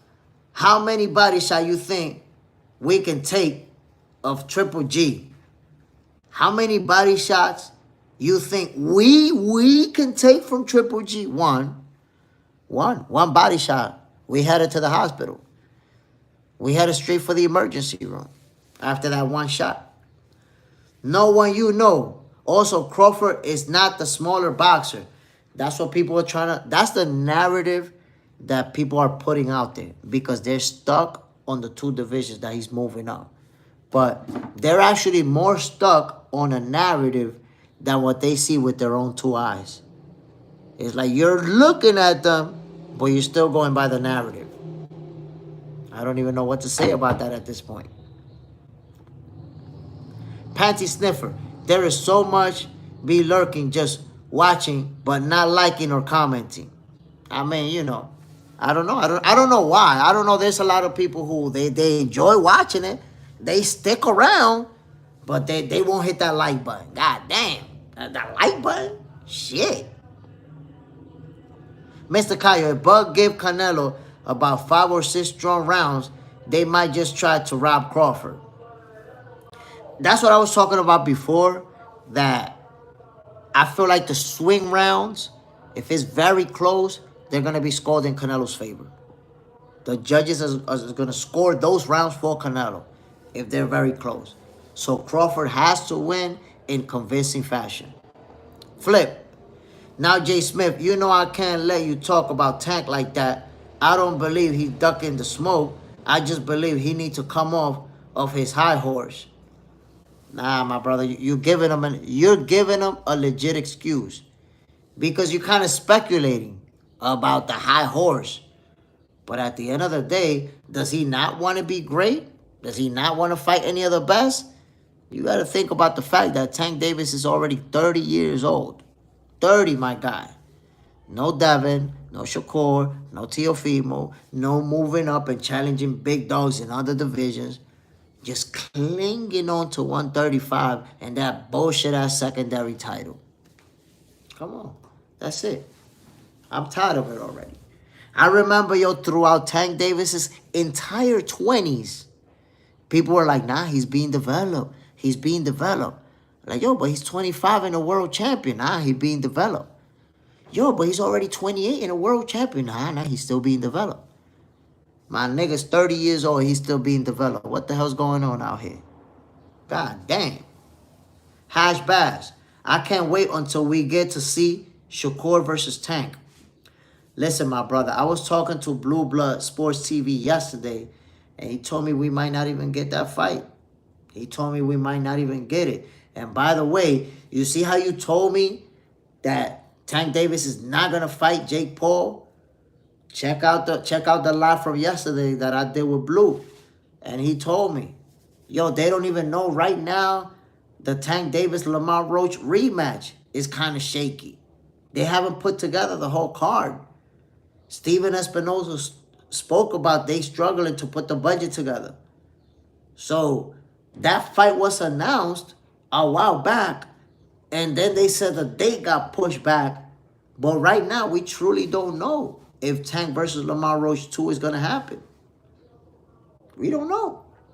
But Blue Blood Sports TV told me that he is planning on fighting Jake Paul at the end of the year. You 30 years old, man. And that's where it's at right now. A rematch with a 130-pounder who turned out to be a cherry pick gone wrong. And then to cap off your career with a YouTuber, with Jake Paul, that would be disastrous. Disastrous. Well, don't let me control the narrative. That's only my opinion. Pierre Oliver, fighter tough as hell to take so many shots from Triple G. That's real. That's real. Canelo ate Triple G's biggest punches like they was chicken chalupas and kept going forward. He could take a shot, man. He really can take a shot. No one you know. Watch the promo. Canelo isn't bigger. Of course Canelo isn't bigger. We watched them, not even the promo, because you know with the promo, they can manipulate the size. They can even have you standing on top of something to take the picture. They can change the size of the images. They can manipulate it. You got to look at the face-offs. When they standing up and walking towards each other, looking about the same size, with Crawford being a little bit taller. The narrative about Canelo being huge and Crawford being too little, that should have been debunked after the first time they faced off, when Canelo beat William Skull. When they went face-to-face right there, y'all should have been like, yeah, Canelo's not too big. He's definitely not too big. Southpaw, just tuned in. Never heard this channel, but I like it so far, and I like your insight. With that said, you wildin' though if you think Bud face is going to hold up. That's the thing. I don't know, Southpaw, why you think Bud's face is not going to hold up when Dimitri Bivol face held up. Because I don't even bring up Floyd because, okay, Floyd is the greatest. Canelo fought him when he was 23. But Dimitri Bivol, that was just a few years ago. And Dimitri Bivol is not a power puncher. Is not a knockout artist. He never hurt Canelo in that fight at any point. He simply outboxed him. He didn't have to hurt Canelo. So that's all I'm saying. Crawford, the notion that Crawford has to hurt him to beat him, that's false. We saw Dimitri Bivol actually even make it look easy against Canelo without ever hurting him. So Floyd, Crawford is going to be able to do the same thing. And by the way, I'm going to remind you, Southpaw, something to consider. Dimitri Bivol beat Canelo using his reach advantage on him. He kept him at the end of his punches. If you watch that fight, I'm sure you've seen it, Canelo could not put together a consistent body attack. That left hook to the body that Canelo lands on everybody consistently, he couldn't do it on Dimitri Bivol. He just could not do it consistently. He landed very few of those shots, like clean, the way he's used to.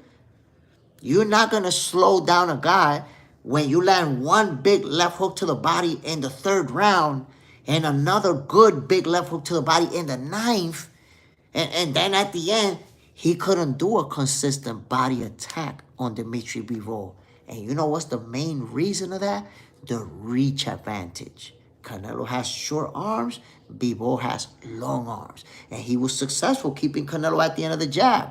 For you to land successfully on the inside with that left hook, that's exactly where you got to be, on the inside. How do you get on the inside of a fighter who's keeping you at the end of his punches? And he got longer arms. So Bivol was able to frustrate Canelo and make it look easy. I say all that to point out one important factor. While everybody's saying that Canelo is so big and Crawford is so small, Terrence Bud Crawford has a longer reach than Dimitri Bivol. Let that sizzle in your spirit, my brother. A longer reach. And you know Crawford got that jab. That is a whip. Errol Spence will tell you. that whip jab. Canelo is going to have to step inside of that punching range to have success. Are we going to underestimate Terence Crawford's boxing skills at this point in his career with everything he's accomplished? We could do that, but we're going to find out. We're going to find out. Hash Bass, Crawford was a weight bully. That's false. You just don't like Crawford. Tank Davis is a weight bully. He be walking around weighing 180 pounds, 190 pounds, and then shrinking down to 135. My man's been at 134. For how many years Tank been at 135? 5, 6, 7 years already? Clinging on to 135 just so he don't have to fight bigger opponents? Tank is the real weight bully on the low. No one knows. I think Bud is faster as well. Listen, Crawford is going to be the faster guy in the ring, the guy with the better footwork in the ring, the taller, and the guy with the reach advantage. So it's like people focus on size to say Canelo's much bigger, but they don't focus on size to say Canelo's taller and has longer reach than Canelo, which is a fact. I don't know. They're going to find out, though. They're going to find out. Panty Sniffer. Thanks for the 40 likes, everyone. Hell yeah. Hell yeah. Appreciate it, my peoples. Panty Sniffer, J. Smith, biggest stream. Glad we here. Man, listen. It's like I said. We're only on the way up. Boxing needed something in the morning. We needed this, my peoples. No more looking goofy as hell thinking about boxing in your house like this. No. Now we got boxing for breakfast, and we're going to get a healthy dosage of the sweet science early in the morning, baby. What a way to start the day. What a way to start the day, talking boxing, talking about our favorite fighters, what fights are going to happen, how they're going to play out, making predictions. And then tonight we got fights. We got Floyd Scofield, Tevin Farmer. We got Julio Cesar Chavez Jr. and Jake Paul. That could be a circus show, but we still tuning in. Yo, boxing is the greatest sport ever, my people. Real talk. Mr. Kayo, you humble J. Smith. You're not here bothering people or for likes and subs. You deserve grown man. I appreciate it, my brother. Nah, cause look, if you notice, I don't spend time on that. Maybe at the end of the show, I might say, hey, you know, the usual. Don't forget to like, subscribe, all that shit. But this show is about us going back and forth and talking boxing. I'm not going to spend 1 second asking people for shit. I'll remind y'all, though, you know, if it's a lot of us in here and I don't got likes, I'll be like, God damn, yo, y'all ducking that like button like Tank Davis ducking Shakur. Jesus. But then I keep it moving. We talking boxing. I'm not going to spend no time asking for likes, asking for people to do shit for me. I'm never going to ask nobody to ever give me a dime. Ever. If you're on this channel and you never gave me a dime, you're going to see that I appreciate you just as much as somebody that could come on the channel and put money in every time. I appreciate every single person the same, because at the end of the day, it's about the sweet science. We all love the sport of boxing, and that's what we hear. That is why. Lulu, so Bud most probably be a washed up Canelo. I mean, I'm trying to figure out how is Terence Crawford 2 years older than Canelo, and you could say that. That's crazy. I guess Canelo would be a washed-up Crawford based on your opinion. Hash Bass, I got Scofield winning tonight. Me too. I got Floyd Scofield winning, but I will say, man, I've had multiple people tell me that Tevin Farmer is going to pull off the upset. I don't know if it's going to play out that way. We're going to see. I'm excited about that fight. Floyd Scofield, I'm glad that he didn't fight Shakur. I wanted to see it, but I'm glad that ultimately that fight ended not happening because Shakur was just going to embarrass him. He was going to embarrass him. Real talk. Panty Sniffers. Haters are good for the algorithm. Let them comment. Nah, you got to let them hate. Haters got to hate. That's what they're going to do. No one you know exactly. How is Canelo washed? Canelo's younger than Terence Crawford. Like, come on now. Pierre Oliver. Nah, I think Farmer too experienced. So, I understand that Tevin Farmer has, a lot of experience over Floyd Schofield, but I think sometimes that could go against you. He has a lot of mileage. He's taken a lot of punishment. He's been involved in a lot of wars. Floyd Schofield, the much younger fighter, the stronger fighter. Now, if Tevin Farmer is able to use his footwork effectively, if he's able to keep Schofield on the outside, who's going to look to apply pressure and be aggressive, Farmer can win this fight. But if I'm making the prediction, I got Floyd Schofield walking out of there with the W. Isaiah, multiple people like Blue Blood, right? Everything is subject to change. Multiple people like Blue Blood. What do you mean when you say multiple people like Blue Blood? But when you say everything is subject to change, that is a fact. That is a fact. You could have two fighters talking to each other that they're about to fight, and before you know it, they're not going to fight. We've seen Teofimo Lopez, who we thought was going to fight Boots. Boots said, I don't want to, I'm out of here. I don't need to fight you. We saw Teofimo Lopez was about to fight with Devin Haney. And all of a sudden, nope, we're not fighting. So everything is subject to change until the contracts are signed. And even when the contracts are signed, it can fall through. But at least in most cases, when the contracts are signed, you know that the fight is going to happen. In most cases. Lulu, calling me a hater because give my opinion or dear stop being so sensitive. America, ooh, I might get shot. Hey, damn. We don't got to be so aggressive. Come on now. Jose Chavez, that Canelo fight is just a money grab. It's a circus. I mean, I don't know how you came up with that. We got two great fighters, two pound-for-pound fighters, two world champions, two of the most accomplished fighters. I don't know how you come up with that conspiracy. That conspiracy is crazy to me. It's like you made that up out of thin air. That's going to be a great fight. One of the biggest fights of this era. Panty Sniffer, the odds are so slow on Schofield to win. I'm not going to bet so low on Schofield to win. I mean, I would expect Floyd to be the favorite. But, Tevin Farmer, he's a guy who's very skilled, slick boxer. If he can, like I said, man, if he can make it his fight, if he can use that footwork, his counterpunching, and stay away from Schofield's power, he can win that fight. But Floyd can fight. He was going to get beat up by Shakur. Shakur was going to school him, do him dirty. So he's lucky that he was able to pull out of that fight. But I feel like, youth is going to play a role in Schofield versus Tevin Farmer. I think, Floyd being much younger, much stronger, such an aggressive young fighter, I feel like it's going to be his time to shine. Hash Bash, Blue Blood is a clickbaiter. You will find out he will make shit up when it comes to boxing. Nah, you're wrong about that, Hash Bash. I know Blue Blood Sports personally. And he definitely does not make shit up. And definitely not clickbait. I was talking to him yesterday when he was actually with Bill Haney. Actually, he was on his way to see Bill Haney.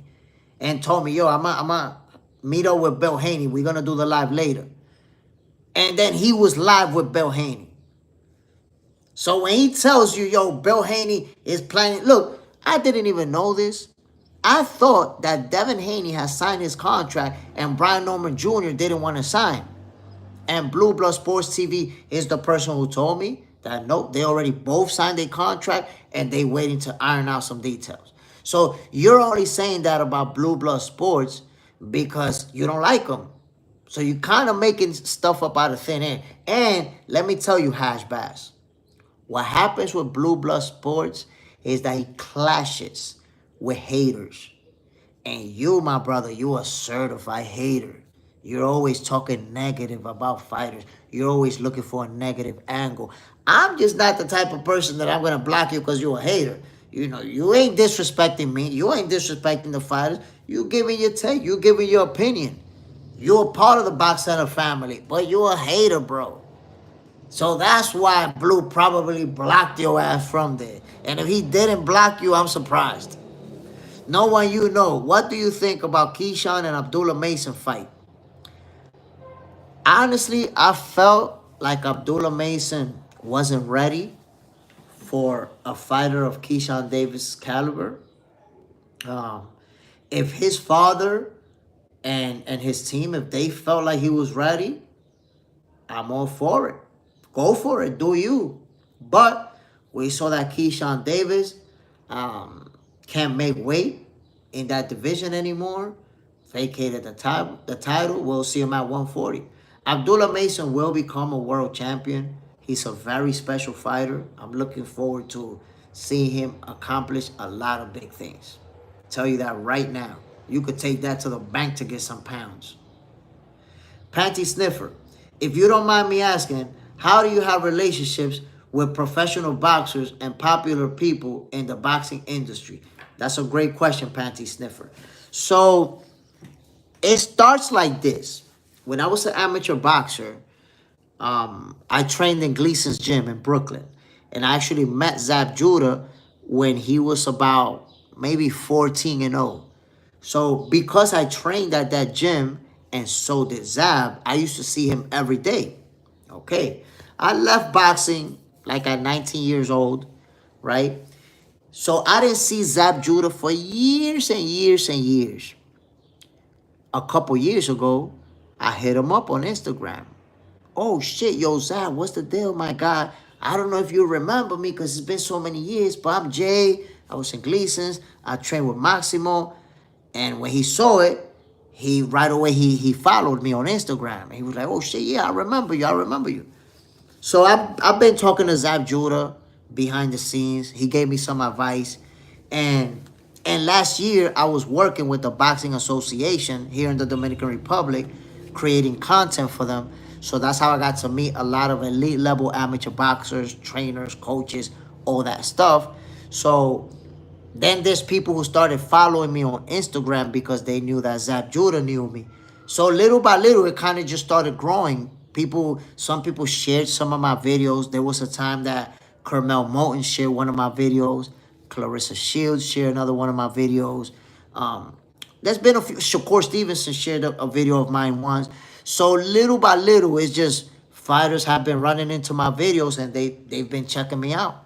And that's the way, I think when fighters, when they feel like, okay, you know boxing, you know what you're talking about, they'll give you an opportunity to check you out, or they give you an opportunity to talk to you and see what you're talking about. So I've been lucky, people have seen me and they accept the boxing knowledge that I bring to the game.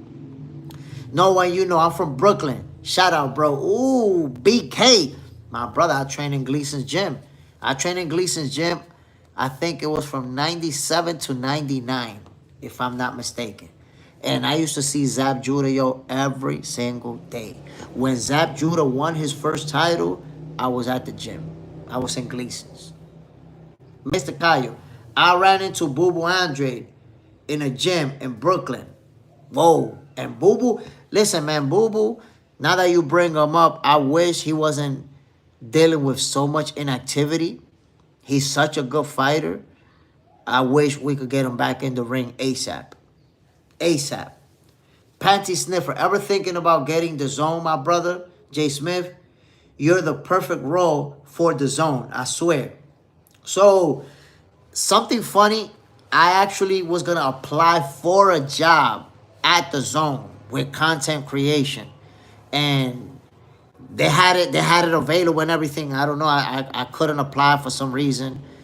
But I think at some point I might get an opportunity to work at the zone. Maybe ESPN, maybe Amazon Prime. A network that's doing boxing. Maybe, you never know. Eddie Hearn is someone who has seen many of my stories in boxing. Many of the stuff that I've posted, Eddie Hearn himself has seen it. So, you never know. Maybe one day they'll reach out and be like, yo, come through. We need you to do this boxing commentary over here. So, and let me tell you, the zone is the perfect fit for somebody like me. Because if you notice the way they do things, they're very modern. They have that innovation. So the way that I call fights with all the screaming and the crazy words and the way that I do it, I feel like I would be a good fit for the zone. Hash Bass. I don't know Blue Blood. Not like not to like him, and we already know Norman Jr. versus Haney signed their contract. In New York, big city and dream, everything in New York ain't always what it seems. Okay? Good stuff, my guy. I don't know what you mean by all that. No one you know, you probably have seen me. It seems we're of similar age.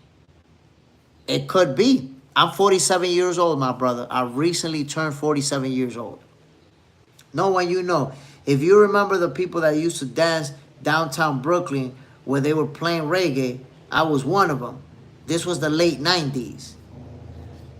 To be honest, I wasn't. I would not have seen that, and I'm gonna tell you why. I actually grew up in Harlem. I'm from New York, from Manhattan. I grew up in Harlem. The only reason in the early 90s when I was a teenager, the only reason that I was going to Brooklyn was to go to the gym. I used to take from Manhattan the N&R train, and it's the first stop in Front Street. Well, Gleason's gym was moved to somewhere else. I don't know where it's at now, but it used to be the first stop in Brooklyn. You get out, and right there, a couple blocks, you walk to Gleason's in the second floor. So I never really moved around in Brooklyn other than going to the gym. 9 Earl 75. You like UFC? I enjoy UFC, but I don't follow it the way that I do boxing. I don't know a lot of the fighters' names. I don't know the storyline, what's going on, who wants to fight who. I watch the highlights once in a while. I enjoy the highlights. I would say I'm a casual UFC fan. No one gotcha. I was pure Brooklyn. I used to only go to Harlem during the summer to battle people. Oh, yeah, it used to be live. It used to be really live in Harlem. On Lace, el Alto Manhattan. Ya lo sabe, manito. El Alto Manhattan. Pa' allá pa' Broadway, Amsterdam. All that good stuff. 9 Earl 75. Okay. Panty Sniffer. Thinking about starting complete combat sports content and not only boxing. It may grow the channel. That's something that honestly with Box Center I wouldn't do it. It's gonna be Box Center from the beginning is 100% about boxing. I do want to grow. I do want to get maximize my potential, but I want to maximize my potential with the sport I love, which is boxing. If I bring in MMA and all them other sports, now I'm not doing it for the love. I'm doing it because I'm reaching out for the views. I'm reaching out. I'm doing it for the money. And I'm never going to do that. When I hit that button on that live, I'm never doing it for the money. Those who contribute and hook me up with some money, I always going to show love and appreciate it. But I do this for the love. And the only combat sport that I actually love, that I can speak on, is boxing. I can tell you what's going on, who's going to fight who, how did this fight play out. I can give you an honest assessment about each of the top level fighters. I can't do that with MMA. I can't even name you 5 of the best MMA fighters or the most popular. I can't name them off the top of my head.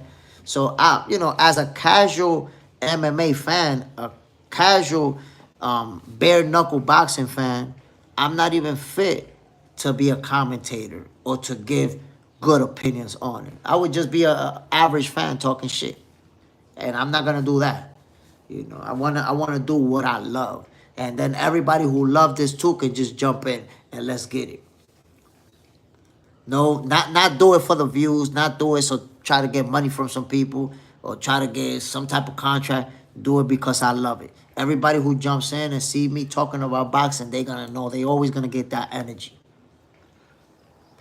Panty Sniffer. We have a lot of MMA fans on here, too. I agree with it. I seen it, man. People ask me about MMA all the time. In fact, I've even been considering creating an MMA channel. Creating you see, that's something that I would do because I've been considering it. Create an MMA channel where it's gonna be 100% about MMA, and we go at it in there. But the love that I got for boxing, bro, I don't allow no sport to go in here. This is boxing and that's it. Panty sniffer. I get what you're saying, doing it for the love rather than views and clout. Yeah, my guy. Yeah. People hit me up all the time telling me, yo, if you talk about this, you're going to get more views. If you do that, you're going to get more views. And I'm like, yo, I don't do it for the views, my G. I'm not on here for the views. If those who know me know my peoples, on this live, on this chat, I could have 5 people or I could have 100 people, and I'ma still give you that same energy. Because I'm not doing it for the clout. I'm doing it because I love the sweet science. So if you've been live with me, when it's 5, 6 people, we still going back and forth. We still debating. We still got the same energy. I'm not going to have that same energy with other combat sports because I don't love those sports like I do boxing. Lucy Rosales, MMA is boring to me. I think if you're not an MMA fan, if you're a casual fan like myself, at times it can be boring when they're clinching and in the floor and looking for positions to try to get a submission. That could be boring for us. To me, if I'm watching an MMA fight and it's 2 good strikers, I could enjoy that. Guys punching, kicking, kneeing each other, elbows, all that good stuff. But again, MMA is a sport where I'll watch the highlights. If it's a good highlight, I watch it. But I don't really sit down and watch a whole card or even watch a whole fight. Very few fights have I actually watched where I watched the fight from beginning to end.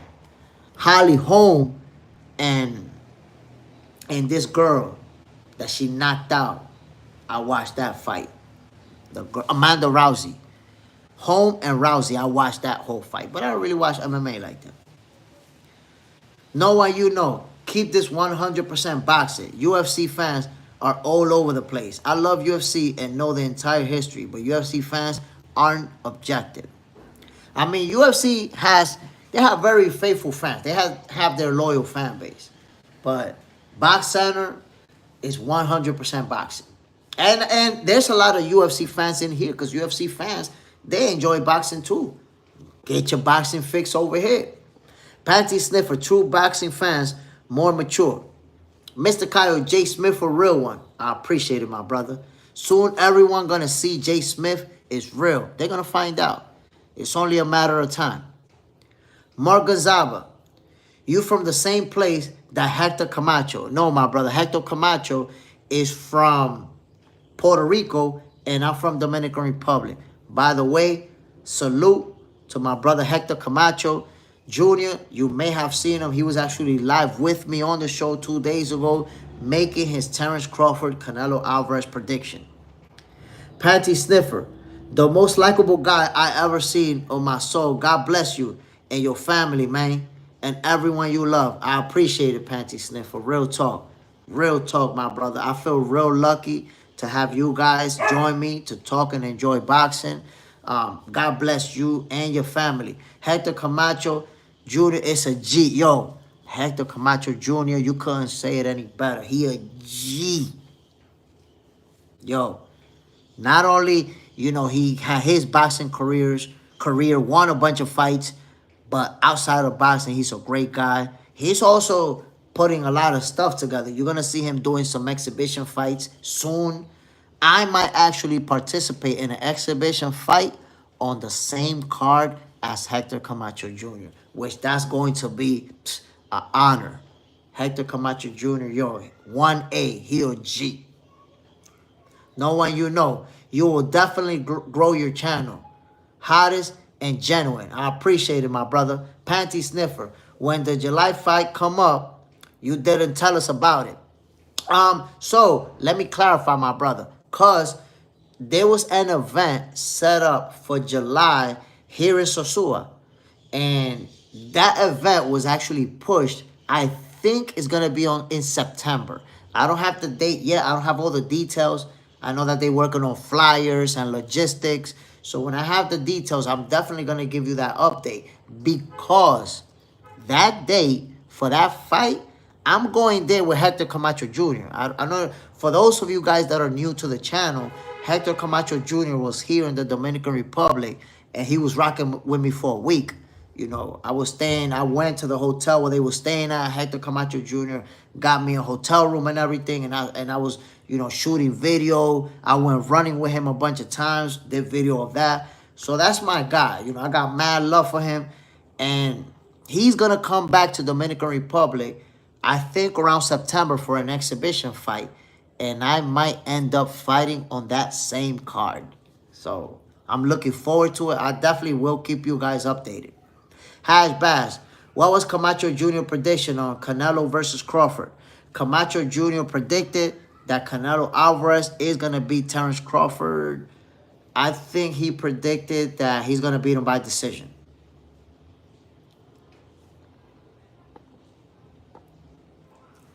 Panty Sniffer, I'm the only one who knows Jay Smith having a fight coming up in July. Nobody knew about it.